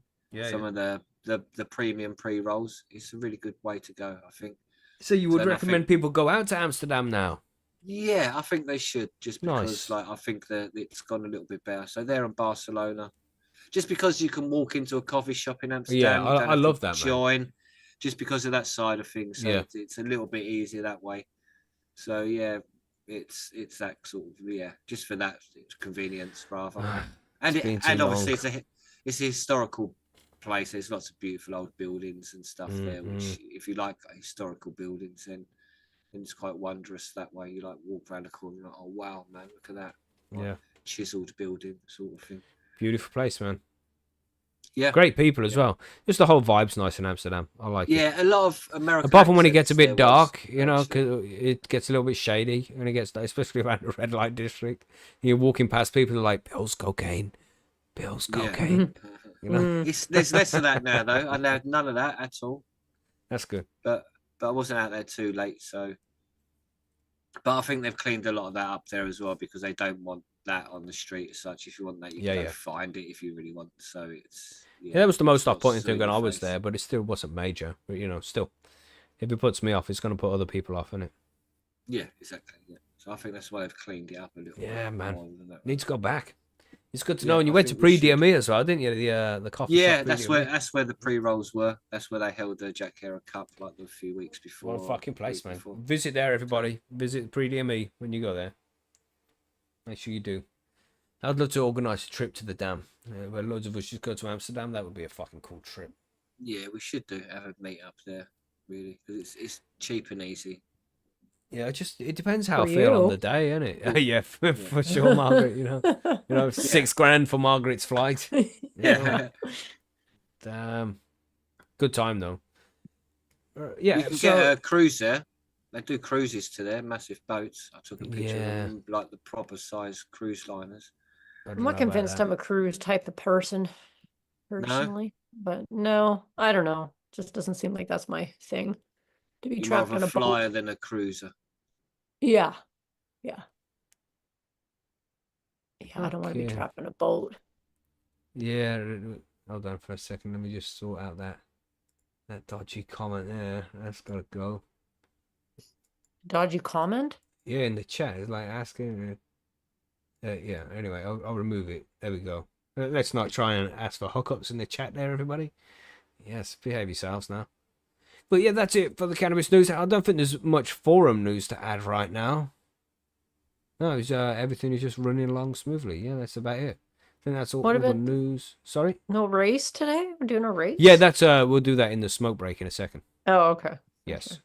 Okay. So, Yeah, sure. there's a reason I'm so interested. Yeah, so I think that's about it, right? Yeah. Yeah. Well, let's do it then. Let's go to the smoke break. Nice. Right, so I got to do this fucking snail race thing. There we go. It's already done as well. Nice. This mouse. God damn. Just click things once and it just makes everything click twice. Okay. Right. See, I'm trying to get this up now. Yeah. Come on, WD. Yeah, finally. Right, so it's already set. I've got everybody who commented on the video on last week's show, and you can win 5 monkey beans if you win this. The race is for 4 minutes and 20 seconds, as you can see. And I'm going to start it right now and then stop the music because the music's fucking dreadful. You ready? Let's go. Stop. Please make it stop. Okay, yeah. Now we just watch the snails run quietly in the background. For 4 minutes. Fuck's sake. What? The mouse is really bad. It's pissing me off, man. And I accidentally pressed the screen where look, now it's stopped because it isn't on. When I pressed the snail screen, it expanded it full fucking screen, so then it's not all fitting correct. God damn. You know, so sometimes things you just gotta be a pain in the ass, you know what I mean? But who do we have in front so far? Mr. John Bomb. Lewis. Danny John Lewis. or something. Yeah, that's what I thought. Yeah. Like, oh, John Lewis watches the show, does he? I Yeah, bet cool. if that's the guy's name, I bet he's so pissed off at people making that joke. If he's from the UK, maybe they don't even know who we're talking about when we say John Aussie Lewis. Jim's doing well. Do you reckon he's from Australia? I don't think so. No. No. Maybe New Zealand. He's definitely going to be from New Zealand. Yeah, probably. Love that. That's more likely, right? Yeah, definitely. Got Racing Bud about to take the lead there. 3 minutes left in the race. Oh, 3 we know. minutes. It's always somebody seems to come up from behind. Yeah. Just come Yeah, I've heard flying that out of before nowhere. somewhere. Yeah, he was in prison, wasn't it? Oh, yeah, same like Oh, shit. Funny. Speaking of which, how's that P. Diddy doing? You know? Surprised he's still He's in- alive, man. Maybe in he's some having his hot own water. snail race. He's in some hot oil, you know? Yeah. Yeah, he is some hot oil. He's using the soap instead of the baby oil, you mean? He's probably into that kind of thing as well, though, you know? Damn. He's probably running it in there already. He's running the game. You know what I mean? He's already got somebody holding the inside of his pocket, you know? Oh, I'm sure he does. Right. Unless he's probably segregated. Yeah, probably but segregated so is because- Jeffrey Epstein. Yeah, I guess that's true. Yeah, Wink, wink, nudge, nudge. you know what I mean? Flags, flags. Yeah, flags everywhere. Fucking hell, this looks like Minesweeper. And I was playing Minesweeper on my phone the other day. I hadn't played it for a while. And the amount of ads I was getting, I just deleted the app. You know when you just, sometimes you download a game and you're like, yeah, this is fun. And then it's like ad. And you're like, all right, I'll give you a chance. Then again, ad. And it just keeps on spamming you with ads. Yeah, deleted Yeah, add that up shit. that ad, Yeah, it's the You know what I worst. mean? Yeah. Yeah. Like, fuck you, man. I'm willing to watch a few ads, but if you're just going to take advantage of my generosity, I'm not going to watch your fucking ads, you know? It's true. I hate ads. Did you Mr. use Bomb's the... doing well, look. For now. Do I use? It's the last minute of the race. I'm going to hit this blunt, I am. Yes. He's all listening to that. Everyone's listening hard. To the Damn. wait for him to choke. Pass No, I'm out fine. or something because he's a I'm lot absolutely fine. Fuck you just hear the clonk on the microphone, right? You see a big thud. Yeah. You know? Right, 40 seconds left. 42. Gotta say 42. It's the Minesweeper magic by number. Uigo is decent. No ads. Nice. See, we've got a snail race check with that no one ads, you see. Yeah, no ads. Mr. Bommy's in the lead right now. There's 24 seconds left. Let's go. 20 he's probably not seconds and gonna he's win. still in the lead. It's not going to happen, though. Yeah, if you're in the lead now, you're not going to win, Yeah, unfortunately. there's always going to be some dude Look at creeping that. up behind. 12. Mentioned. 10. Everyone at the back singing. Here we doodads. go. Who's this sneaking up? Sneaking up from behind. Look, Oh, he's going. It's someone's Aussie gonna- Jim. It's got to be Aussie Jim. Oh, He's checking what? it. Oh, no. He's taking it home Wow. today. Nice. Congratulations, Aussie, Aussie Jim, you're a winner. Yeah, man. Yeah. Get in touch. You know what to do over at the forum. I hope you see this. I'll drop you a message in a couple of days if you don't. But there we go. Nice. Congratulations. I'm going to smash this mouse. Sorry, everybody. Yeah, there we go. Yes, congratulations. Aussie Jim. I suppose he's still in bed right now. He might get up. Sometimes he joins us in the show. But yes, man. Nice smoke break. Damn, that blunt is, Blunty. yeah, it's blunt. Damn. It hits like a blunt object. Blunt force trauma and all that. Yeah, man. So, did you get a drink and everything, Margaret? You ready to go? I did not, but I'm good. Okay. Good. Are you good to go, Billy? Yep. It looks like we're ready to do some grow guides already then. We're talking about stretch. Let's do it.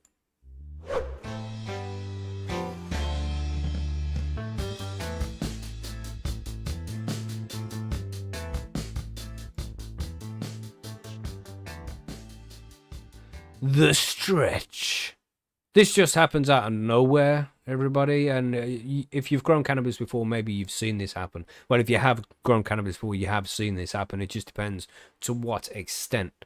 And stretch is essentially, as it says on the tin, it's where the plant stretches ridiculously. And this can happen in the early seedling stage when you first pop the seeds. If you don't have a fan on it, or if it's not getting enough light, then the plant's going to stretch really tall and it'll fall over. But we're not talking about that kind of stretch. What we're talking about here is the stage in between the vegetation stage, when you flip the plants to flower, when you put it on 12-12, or if it's an auto, when it begins to flower, it's going to go through this stage of the stretch, which is regenerative growth, is what it's called. So we're going to talk about that today, because we want to make sure that you do the best you can to keep the stretch reduced as much as possible throughout the grow. Over the next couple of weeks, it's going to be important. You have to keep the plants nice and happy with as little stress as possible to make sure that it gets through this regenerative stage quickly and doesn't stretch too much. So that's what we're discussing. Margaret, your plant is outside. You still get a good bunch of stretch outside? How does that work? I mean, yeah. I've just kind of left the thing alone. It's less Just doing noticeable, its isn't thing. it? Because Yeah. you're not watching it so much. Well, I do, because I put it along a footpath that I walk by like every single day. But Nice. it hasn't like stretched up crazy, but I also got it into the soil like really late this year, so it just hasn't gotten as big as I was hoping it Right. would. I put it in the ground thinking I might end up hoping with like these monster plants like I see people with, but I didn't get it into the ground until like way late this year, so it just didn't end up that big. But it is flowering and it has nice stinky buds on it. I'm pretty happy with it actually, despite the fact that it's not as big as I was hoping. Quality, not quantity, innit? It's important. Yeah. Yeah. You got an estimate how much you're going to get off it? I don't know. Couple ounces maybe. Right. It's hard to say at this point. It really depends on how much more it can develop before it gets too cold. Yeah. Because the sun's obviously not as hot or as like it's definitely the sun's setting a lot earlier now too. So it's going to depend on a lot of those factors. If the weather stays pretty nice, I might be able to, do better, but it's all dependent on Mother Nature. That's right. I hope it gets there safe. Keep us informed about what's going on. Yeah, because I do like watching her grow. Mhm. I remember one time we talked about stretch a long time ago, and you guys said something about what caused it, and it was like a eureka moment. Right. And for the life of me, I can't remember what it was.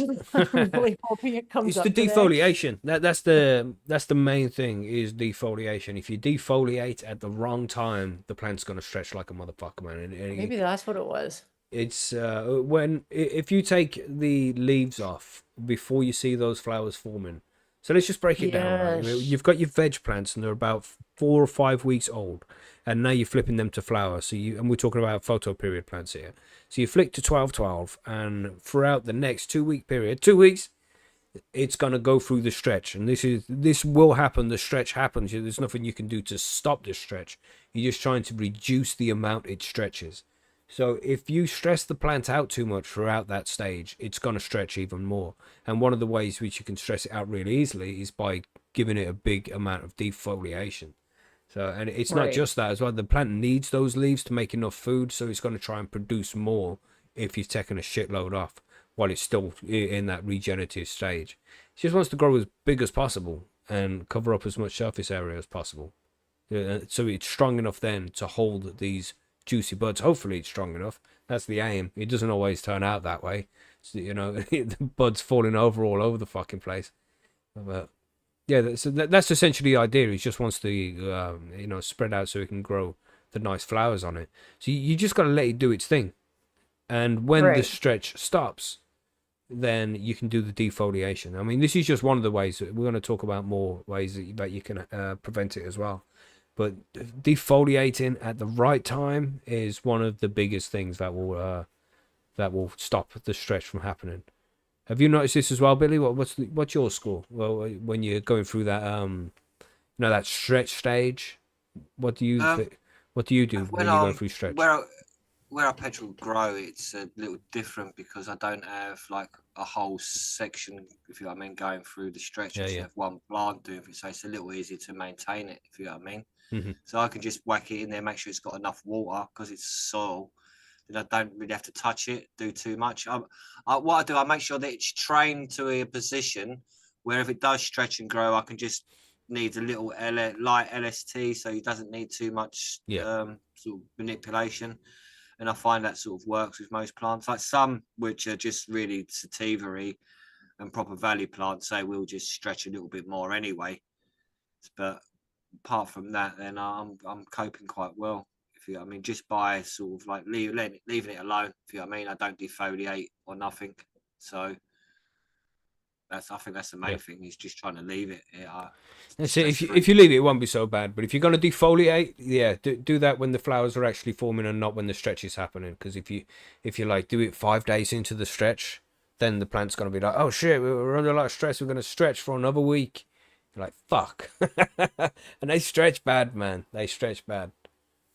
But sometimes you get lucky. But you mentioned another way there, which you can reduce the stretch, somewhat reduce the stretch anyway, and that's low stress training. If you can just tie the branches down as they're growing taller, you just tie them down so they're spreading out across. So you don't have to worry about the plant stretching into the light then. But you still have to be concerned about how much space you're taking up. Because if you spread it out for too long, it's going to get to the walls of the tent, if you're growing indoors at least. And then you're fucked then as well, It stretches a bitch, man. That's why I do it up at an angle on a cane, if you know what I mean. So it's sticking out away from the plant like a 45-degree angle or whatever angle is good for the plant size and space it's got. So that's where I find it easier. I do that with a little soft tie on it. And, man. And it works well. Right, so more about the stretch here as well. As we said, this is going to be a couple of weeks, and it could be up to 3 weeks as well, after you've flipped the plant to flower, the 12-12. But it also happens with autos, and you'll see the plant just start growing a bit bigger, and flowers will start to show like halfway through the stretch. There'll only be a little stretch. It's not so much with autos, but it's the same principle. Just don't trim them until the stretch is over, because if you stress them out too much, they're just going to stretch even more, and you don't want that to happen. So yeah, it's the same with autos and photo periods as well. Now, and what we mean by this stretch as well is essentially on each stem, each branch, each set of leaves, there's the next bit of stem, and then a set of leaves, next bit of stem, set of leaves, and then bits of stems in between the set of leaves. That's called internodes. Right? Or is it no? Yeah, internodes. The gaps in between the nodes, which that's where the leaves are coming out, and that's where the nodes are. And those internodes, that's what's going to stretch. It's just going to put more distance between each one of these nodes. And you don't want that too much. You want to try and keep them nice and compact, because then they'll grow, when the flowers grow there, they'll grow into nice big juicy buds instead of loads of little small ones. Unless you want to grow the little small ones, you can do that too if you want to. But you generally want to grow a nice series of big buds, so you don't want the stretch to go on too much. So yeah, that's another reason to keep it down as well. So along with that, space. The amount of space you got when you grow indoors, you want to keep the stretch down, especially from it going upwards, because if it grows into the light, then it's going to cause a problem. There's only a certain amount of height you can move your light up to, isn't it? Mm-hmm. But it's a bitch, man. Have you experienced bad stretch before, Margaret? Not that I remember. And like I was growing indoors, it seems like forever ago now. And then I was doing a lot of micros. I do remember actually some stretch with the micros that I was doing, which is probably why I was like wishing I could remember what it was. I was probably defoliating too early. Just probably now that when you said that, really rang a bell. So that's probably what I was doing. But yeah, what about you, we'll Billy? find out, because I do plan on getting a tent later this fall. Do So I it. can do a little indoor. I got a little space I can do it in. So I bet you're looking forward to that. yeah, I am. Yeah. It's nice to have some plants to grow indoors, It's a nice hobby. Yeah, and sometimes like the outdoors is a lot of fun. I really enjoy it, but you're at the mercy sometimes of It's the cheaper. environment. It's definitely Yeah. cheaper. Yeah, it is. It is. But yeah, it's just having control of the environment the way you do indoors. It's just, I don't know. I like that aspect of it. Yeah, yeah. But what are you saying, Billy? You had bad cases of the stretch before? Yeah, once or twice, and they get really tall and a bit lanky and flimsy as well. That's when they really need a lot of support. Is when they do that. That can be a bit annoying. But like again, you just got to deal with it, ain't you? And really, if they get too tall, then just bend them over a bit, crack the knuckles as such, innit? And yeah, break the stem, tie it over. No, I've had an auto do it recently, just wouldn't fucking stop. So I just had to take the tops off it. They're like 3 of the main branches, snip, snip, snip. Just took it off because I was sick of balancing things out, raising the plants and against the lights, and then doing this, doing that. It's like, fuck, I'm sick of this. Stop stretching, you prick. This one was just different, and I gave it like a week, and I just opened up the tent and looked, and now it's grown into the light again. Well, okay, I'm taking it. Snip, snip, snip, gone. It hasn't been a problem now. It's learned its lesson. It wouldn't fucking stop. Yeah. Too right. Teach it a lesson. It knows now not to grow taller. So there's another thing as well you can do to reduce stretch, and that's the temperatures. If you can reduce the temperatures just between that couple of weeks, in between the flip to where the flowers are growing, you try and keep the temperatures as close as possible to the daytime temps. So you want to be aiming for around 26 degrees Celsius. It is I don't know what is that, like 85 or something in Fahrenheit. I don't know. Let's just say that. I'm probably wrong. Apologies. And if you can keep the nighttime temperatures, like when the lights are off, you keep that within 5 degrees of the daytime temperatures, then it won't stress the plant out so much with the temperature changes, and it won't stretch so much. So it's advised that during those couple of weeks there, you try and keep the nighttime temperatures close as possible to the daytime temperatures, and that will make sure that the stretch don't go too crazy. It's still going to happen a bit, of course, because this is just the natural process of the plant. But the more the plant gets stressed, the more it's going to stretch. So you want to keep the plants as comfortable and as happy as possible. So that means no defoliation, mild changes in temperatures. Don't go too crazy. Yeah, and then if it does start to stretch, tie it down, and train it for a while, and it should stop after a couple of weeks, like 10, 14 days, maybe up to 21 days. It depends on the size of the plant. But after you've seen the flowers properly start to form, you shouldn't see it stretch too much. When they're pom-poms, not just little flowers, when they're turning into actual pom-poms, then that's a good time to consider doing the defoliation. But damn. Yeah, I've seen some terrible cases of the stretch, and this is why scrogging's good, because you just got control of the plant and can keep it below a certain a certain height by using the scrog. Hello. Hello. Hello. You're speaking into the void. Yeah. Everybody's got such audio. There's such good audio, nice mics. You just can't hear it. It's so smooth in the background there. It's nice. Because we're professionals, that's why. That's right, because we're pros. Talking about the stretch. I mean, what other ways are there? Is anybody aware of other ways? Because we've had the, don't stress the plant out too much and no defoliation. Keep the temperatures within 5 degrees. Low stress training to try and control the height of it. That's an important one there. What about space? Like if there isn't enough space, they might grow taller instead of out because they don't have enough space. Is that a possibility? What do you mean? Like if the plants are too close together, if you have like some in a tent or something like that, or Mhm, in a space, Yeah, they could grow taller to compensate. Yeah, they'll stretch each other out doing that as well. It's like I've seen things where where they say the plant knows when it's touching each other, so it doesn't bush out so much in that direction and things. Maybe I think that's been proven, but I haven't seen the study. I don't actually know for sure, but it seems to make sense. And this is why you have to be careful with the space. You have 2 foot by 2 foot is good for the average plant. So you got 4 plants in a 4x4. Don't try and put 5 in. Because Right. overall it's going to be the same yield as 4 plants would have been. It's just that they're all going to be unhappy because there's no fucking space for them. Less is more in that instance, is what you're saying. Yeah. Yeah, and space is so important. It doesn't matter so much when you're outdoors, because it can stretch as much as it likes. It's going to be fine. You got all of this space, unless you got a small garden. You don't want to take over your neighbors, So it's all good when you're growing outdoors, but the main problem with the stretch comes when you're growing indoors. Because you've got this certain amount of space to be working with. If you've got those 4 plants in a 4 foot by 4 foot grow tent, and they start stretching, well, you got how many feet? Like fucking 4 feet, 5 feet before it starts to become a problem with the light.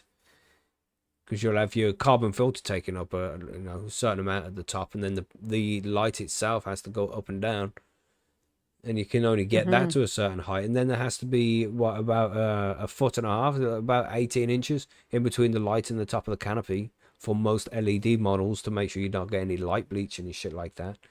You know what I mean? It's Yeah, it's you definitely have to consider the space. Yeah, so what about newt considerations during stretch? And we're just about to get to that, Savant. Yeah, thanks for the reminder there, man. But I just like to continue to feed the just normal nutrients. I don't know what to recommend.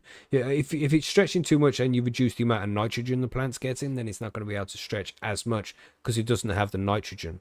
So if you deprive it of the nitrogen it needs to make the stems and the leaves, because that's what the nitrogen's doing essentially, then it's not going to be able to do that so much because there isn't any there, and it will just go into a deficiency and the growth will be a little bit stunted. I just don't like making plants unhappy. So it's an option for sure, and if you are having problems and you need to figure out a way to slow it down, then yeah, reducing the nitrogen you're giving the plants will definitely help. Well, who would want to make the plant unhappy? That's crazy. Yeah, that's what I think, Yeah. Yeah, but don't eliminate the nitrogen for sure, man. The plant always needs a little bit of nitrogen. But, but if the food isn't there, it can't grow as much as it wants to. Maybe just switch to the PK a little bit sooner, and then to the grow newts, to the bloom newts, sorry. So switch off the grow newts because that's going to be heavy in nitrogen, and move over to the bloom newts because that's going to be lower in nitrogen, and that can help reduce the stretch as well. But if you're on living soil and shit like that, I don't know, man. You don't want to wash out all the nitrogen because that'll wash out all of the important nutrients as well. You just gotta let it do its thing, right? Yeah, that's the beauty of the living soil. That's right. Just let it do its thing. And do you find any problems like that, Billy? Like too much nitrogen, like during flower? Not what I've noticed so far, really, to be honest. It seems to balance itself out, doesn't it? Yeah, it's strain by strain, really. Right. It's more the awkward thing with the stretching and stuff, and how weak they become after the stretch. That's probably the only issue I'd have, I think, so far. What do you mean by how weak they are? Well, sometimes when they stretch, the stems aren't as strong on some of the buds, if you know what I mean, when the buds get heavier on some of the lower ones. But yeah, I've not. Yeah, they're more rigid. They snap easier. Yeah. Mm-hmm. So a bit, but apart from that, I've not had too much of an issue so far. Touch wood. Yeah, man.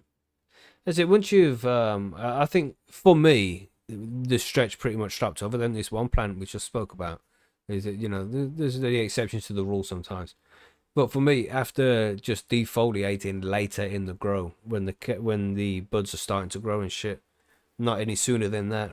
When I've done that, it's very rare that I get a stretch plant. But the plants are always pretty nice proportioned, you know. Vitruvian plants. They're all pretty nicely spaced out, not grown too tall. It just nice, you know. It seems to work. You saying The that, Billy? Dr. Grinspoon was a bit of an issue, but that's just a beast anyway. So Yeah, and Billy the Kid mentioned there as well. Light spectrum is the answer to stop stretch. This is another thing you can do if you, because back in the day, before we had all these nice fancy LEDs, we would use the high pressure sodium, which was a red spectrum bulb, but we would also use the metal halide, which is a blue spectrum bulb, and we'd usually veg.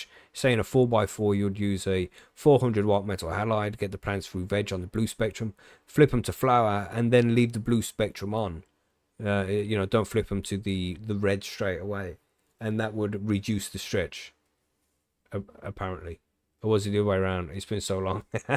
Or did you switch? Yeah, because you definitely did. You left the light in there for a little bit longer, like for a couple of weeks, 2 to 3 weeks. At the start of flower after flip, you'd leave the blue in to reduce the stretch there as well. And you might be able to do that with some LED models, if you can control the spectrum, have it a little bit more in the blue section when it's going through that stretch phase, and it will stretch less. But the majority of growers nowadays are just using white light LEDs, the HLGs, the Mars Hydro, those kind of lights. And I don't think you can control the spectrum in those. But if you're using HID bulbs, the metal halide and the HPS, then yeah, that's an option as well. You can change the spectrum of the light to reduce the stretch. It's an option. Excellent. Yeah, Options are good.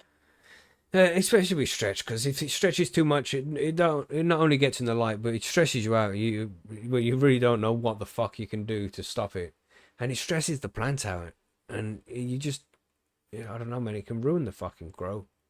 Because if it gets to the point where you have to just chop the main tops off because you're just growing too tall, you got no other option. It's a good section of where the good bud was gonna grow, so you don't want that to happen, man.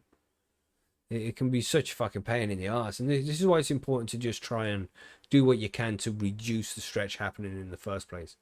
Because once you've had it and you're seeing the impact it's gonna have on the grow, man, I've seen tents taken over by stretch. Damn. And like, not good stretch, not like massive plants, massive plants with good internodal spacing. Not that, no, stretch, man. Just fucking like a foot in between leaves and shit. Some mean stretch, man. And it ruins the fun so much. And then you see the buds start growing on it, and because they're so tall, it just can't hold the fucking the weight of anything. It's falling over because of the fan blowing on it. Damn, that stretch is terrible, man. Yeah, high hillbilly ripped butter can stretch. Yeah, man. Some stretch, and this is another point as well, is the stretch is going to happen. It's going to be more likely with sativa dominant strains, because sativa just grow taller than indica do. So bear that in mind as well when it comes to the stretch. If you don't have a lot of space, then don't pick a strain that is going to stretch more with the sativas and shit. And another thing here with the stretch, if you're doing a scrog, we've spoke about screen of green briefly. This is where you have like a net or a grid above the plants, and you're training it into the plants. The stretch is going to happen under that scrog as well. So you'd usually get your scrog until it's about 3/4 full, between 2/3 and 3/4, and then you'll flip it to flower and then train throughout the stress for about a week.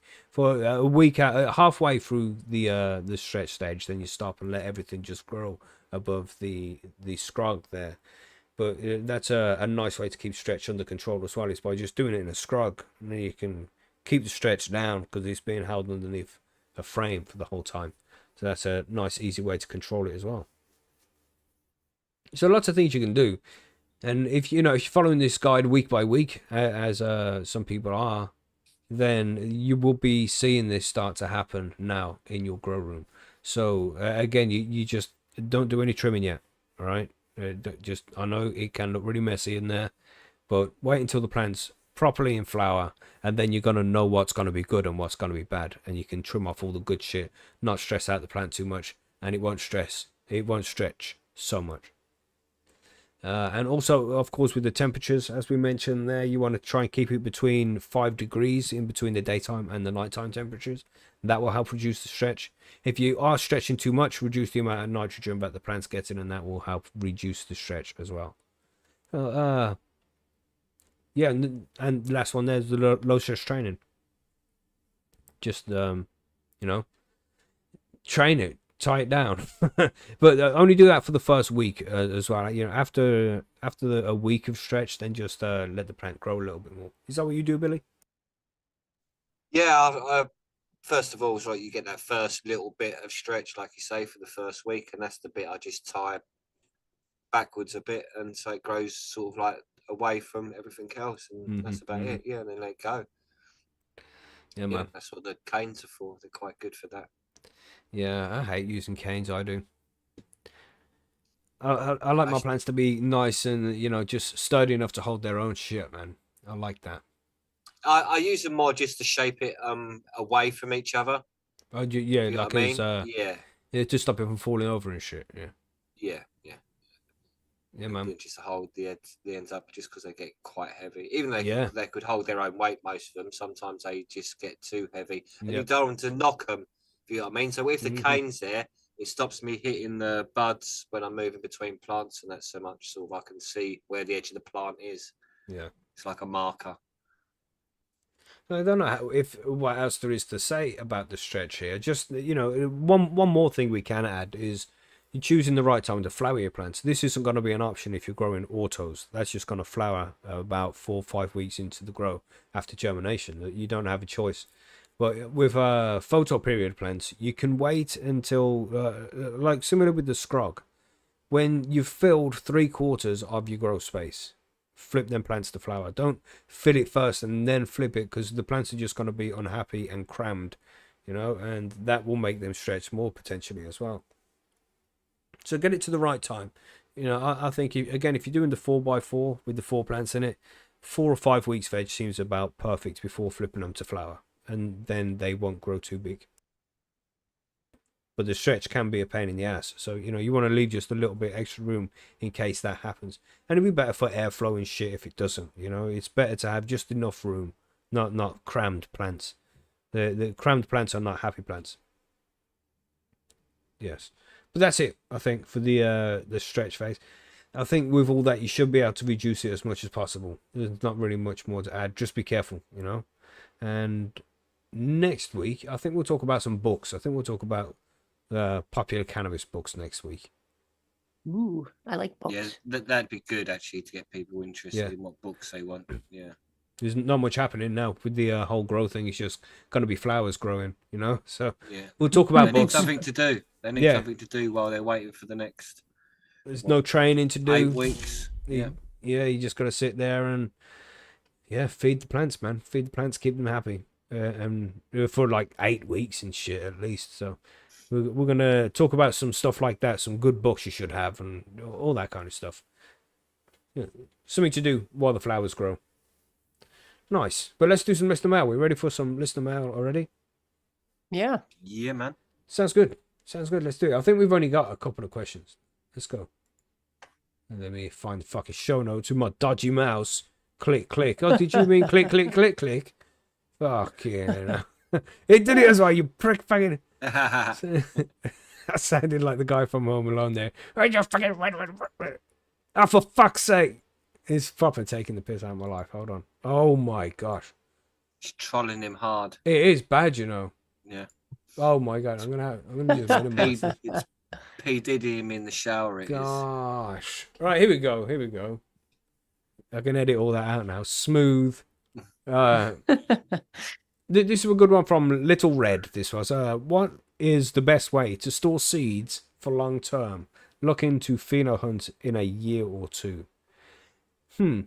We do have a good article covering this over at Percy's. You want to talk about this, Margaret? You got any suggestions for long-term seed storage?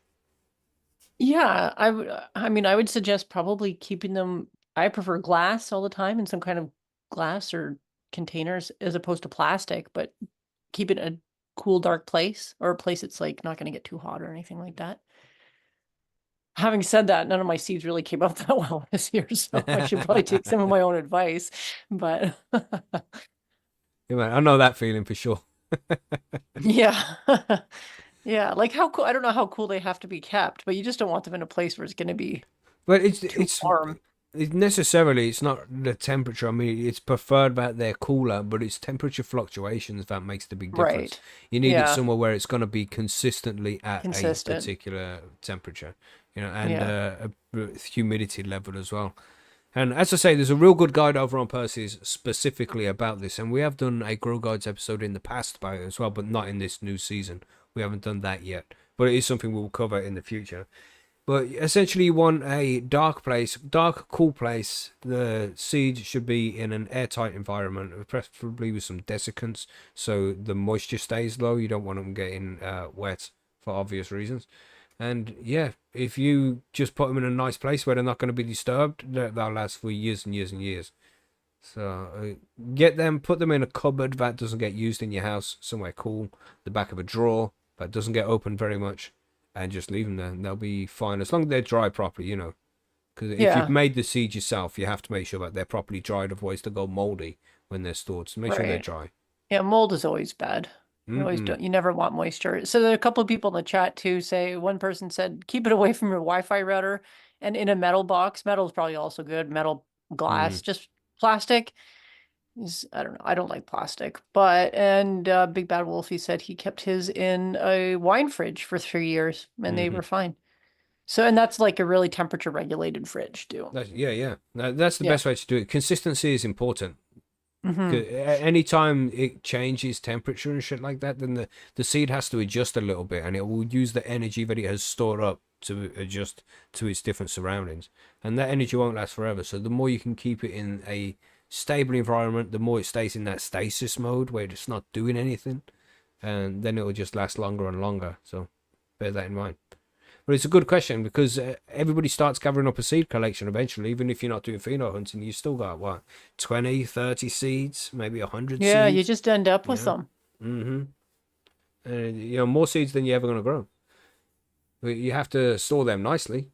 Make sure they're not going to go fucking shit after 2 years, because you're not going to grow them all in 2 years, So, good question. And again, we do have a good guide over on Percy's Grow Room. If you just go to the seed section, it explains so much about the proper way to store seeds and all that. It's a good guide. Check it out.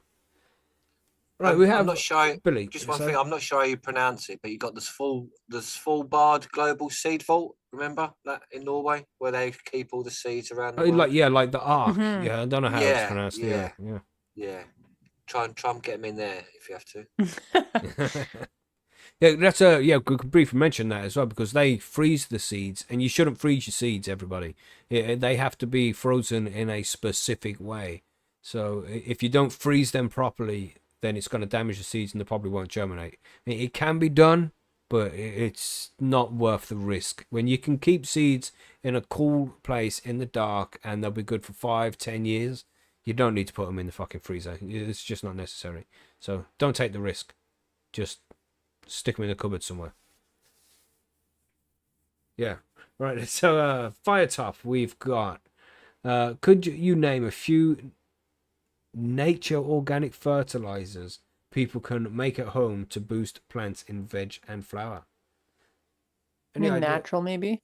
Oh, you still got more here. Could be dry amendments or sprays. I know a few myself, but I think the info would be hugely beneficial for the listeners, especially those on a budget who don't like shop bought things, i.e. coffee grounds, eggshells, and the like. You say, Margaret, you got something to add to this one? No, I just I think he meant to write natural organic fertilizers Ah, okay, yeah. in the question. Yeah. Genius. To make it sound like that's why I'm here. You're welcome.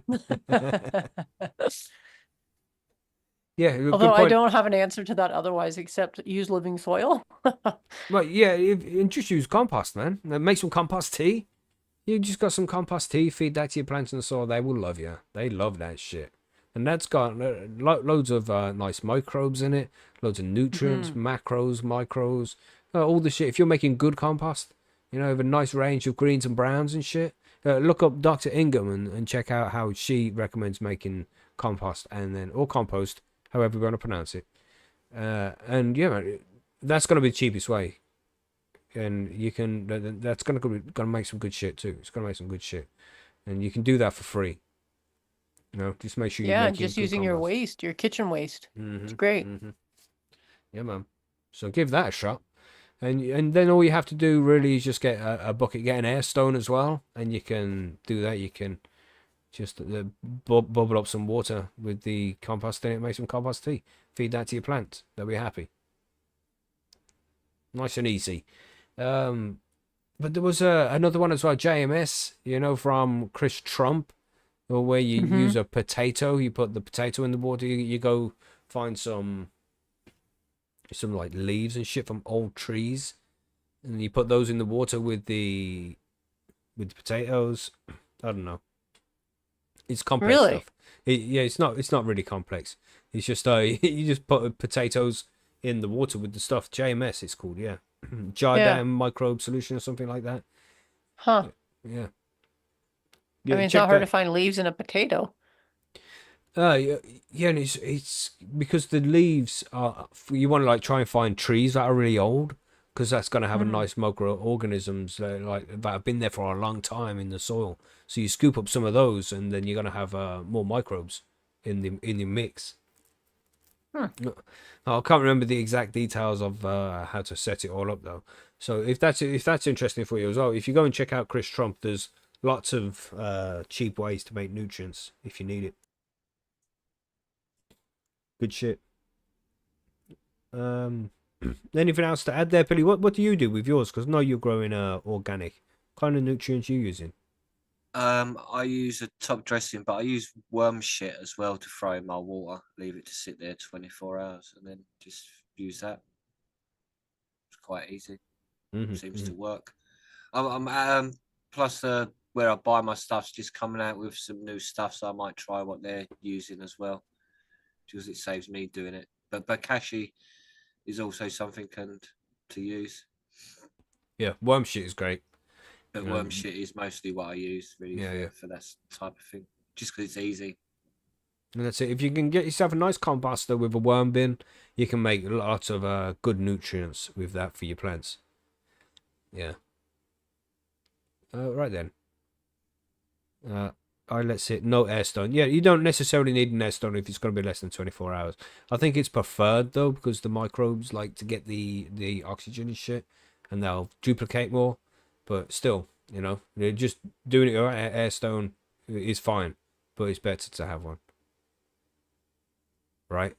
I think so anyway. Maybe I'm wrong, but I would assume so. That's it. I'm sure Jeff Lowenfels mentioned how to do it, and he uses air stone. Yeah. Anaerobic bacteria is the bad shit. Aerobic bacteria is the good shit, right? Yeah. Anyway. We have another question from, what is it? Raccoon Federation. Is there a true minimum height to light? It's a good question, this one. And could the amount of stretch be determined by the strength of the light? I'm running a little experiment with a 17-pound Temu light, 4x4 on the way. Oof! Good luck. Wow. That's a bargain. Yeah, 70 on Temu as well. Temu. So far so good. It just entered flower. Cool, man. I'd like to see that. I hope he's got a diary over on Percy's. Hold on, I'm gonna sneeze.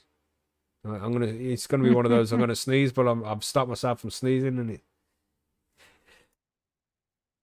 No, there we go. I did sneeze. Fuck. It passed. Ooh. Right. No, just did the cough switch. Damn. I hope I'm not getting a cold. Sneeze switch.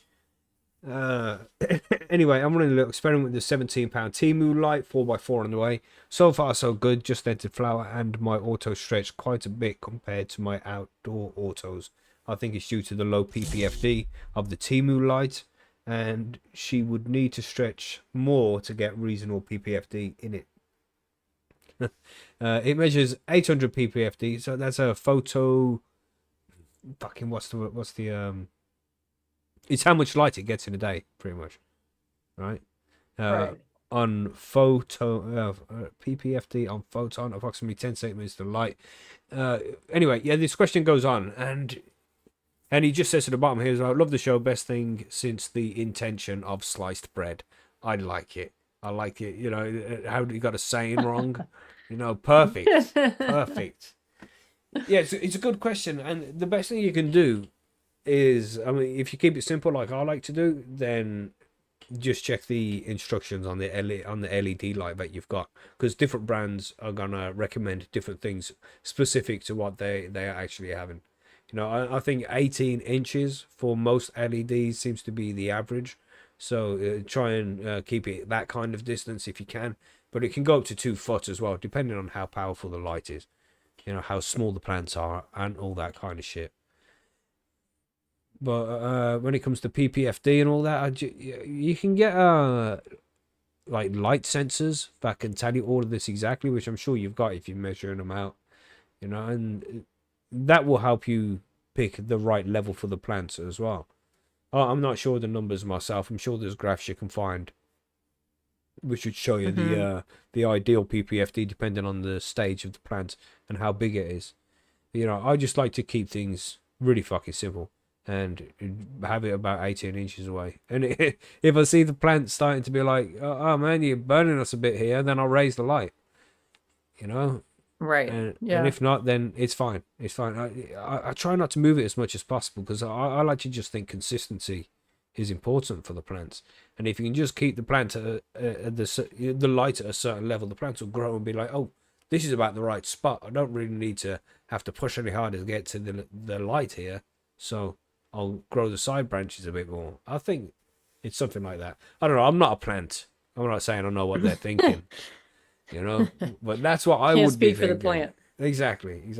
Well, it'll be interesting to see what they come up with this little experiment. Yeah, I hope you got a diary over at Percy's Grow Room. I think he has.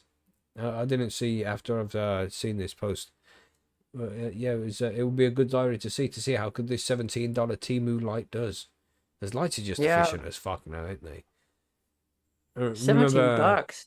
Yeah, and the lights they're going to be using is going to be like old school Epistar lights, Epistar 2s and shit, which used to be the dog's bollocks 5 years ago. You know, everybody was using those, but now with the LM301s and the all them kind of proper Samsung diodes, the Epistars don't get used very much, so they're extra cheap for people now. So they can make decent lights for reasonably cheap. So it'll be interesting to see how it does, man. I'll look forward to it. I hope the diary's over there on Percy's. But I think that's all the questions for listener mail as well. Yeah, Big Bad Wolf asked a load of questions about micro growing, and it was just a lot of questions. We will be doing a grow guide specifically about micro growing at some point, but it's just so much has to go into it. You know, deciding how many plants fit in a specific space, and then what soil you're using. There's so much to go into it, man. It's just grow some big plants, man. What's wrong with you? What are you doing? But, you know, whatever's good for you. But it's easier than you think. Yeah, so I think that's everything. Or I think we're done. Are we done? I think so. Yeah. Everything we got to add about the stretch has been said there. But of course, if you're having problems, you know where to find us over at percysgrowroom.com. And if you want to send us questions for listener mail next week, then give us a shout as well. You know, send us you can get in touch on Facebook and Instagram, blah, blah, blah, all that. And just search High and Homegrown, you'll find us. But that's it, I think. Nice. I'm ready for the outro. You ready? Yeah. Is Billy there? Let's do it. Ready? Let's do it. Sweet, let's go. Do it.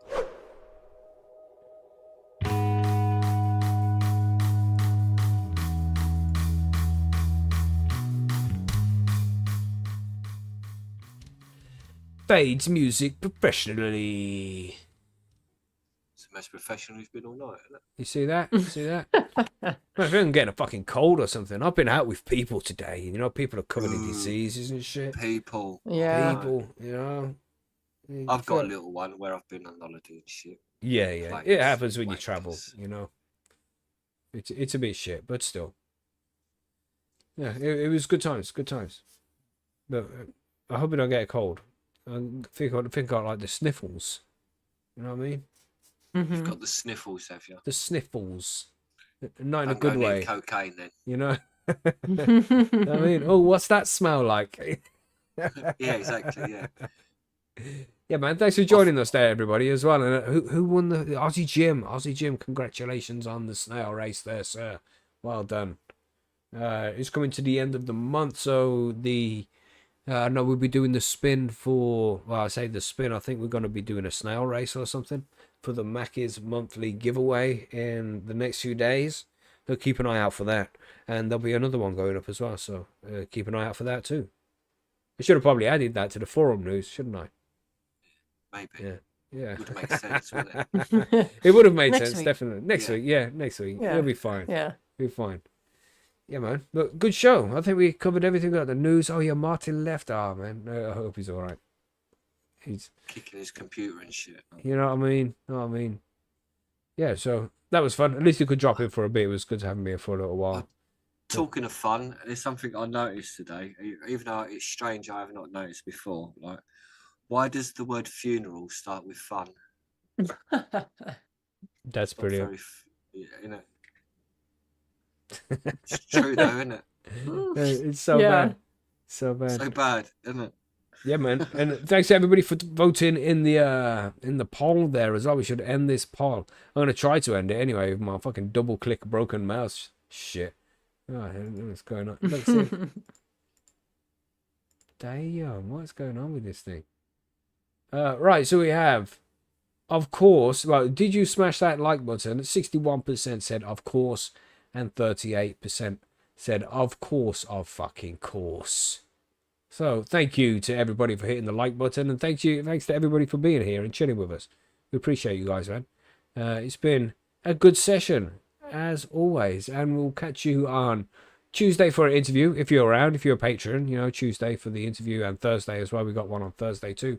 But if not, we'll catch you on Sunday next week when we talk about some cannabis books and of course the cannabis news and events. I think that's it. Are we all done? I think so. I think so. Yeah. Gotta add this May as well music, professionally start fading waving. music. I know we gotta like put the music on, and then we gotta like just drag it out a little bit until the music kicks in.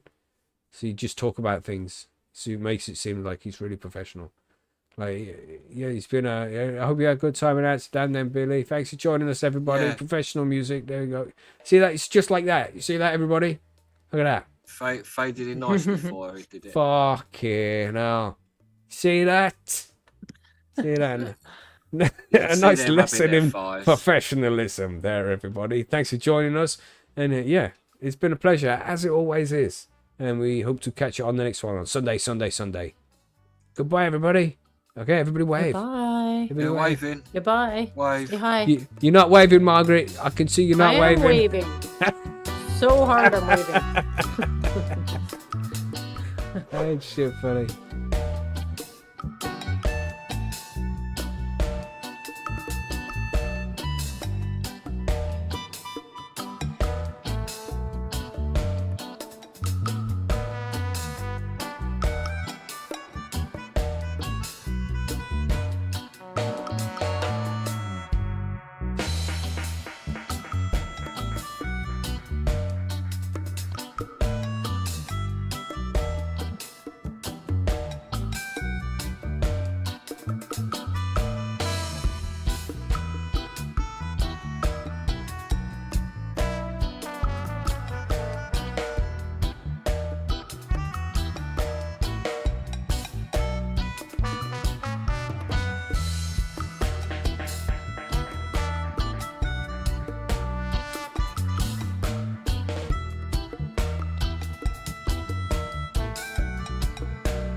Bye.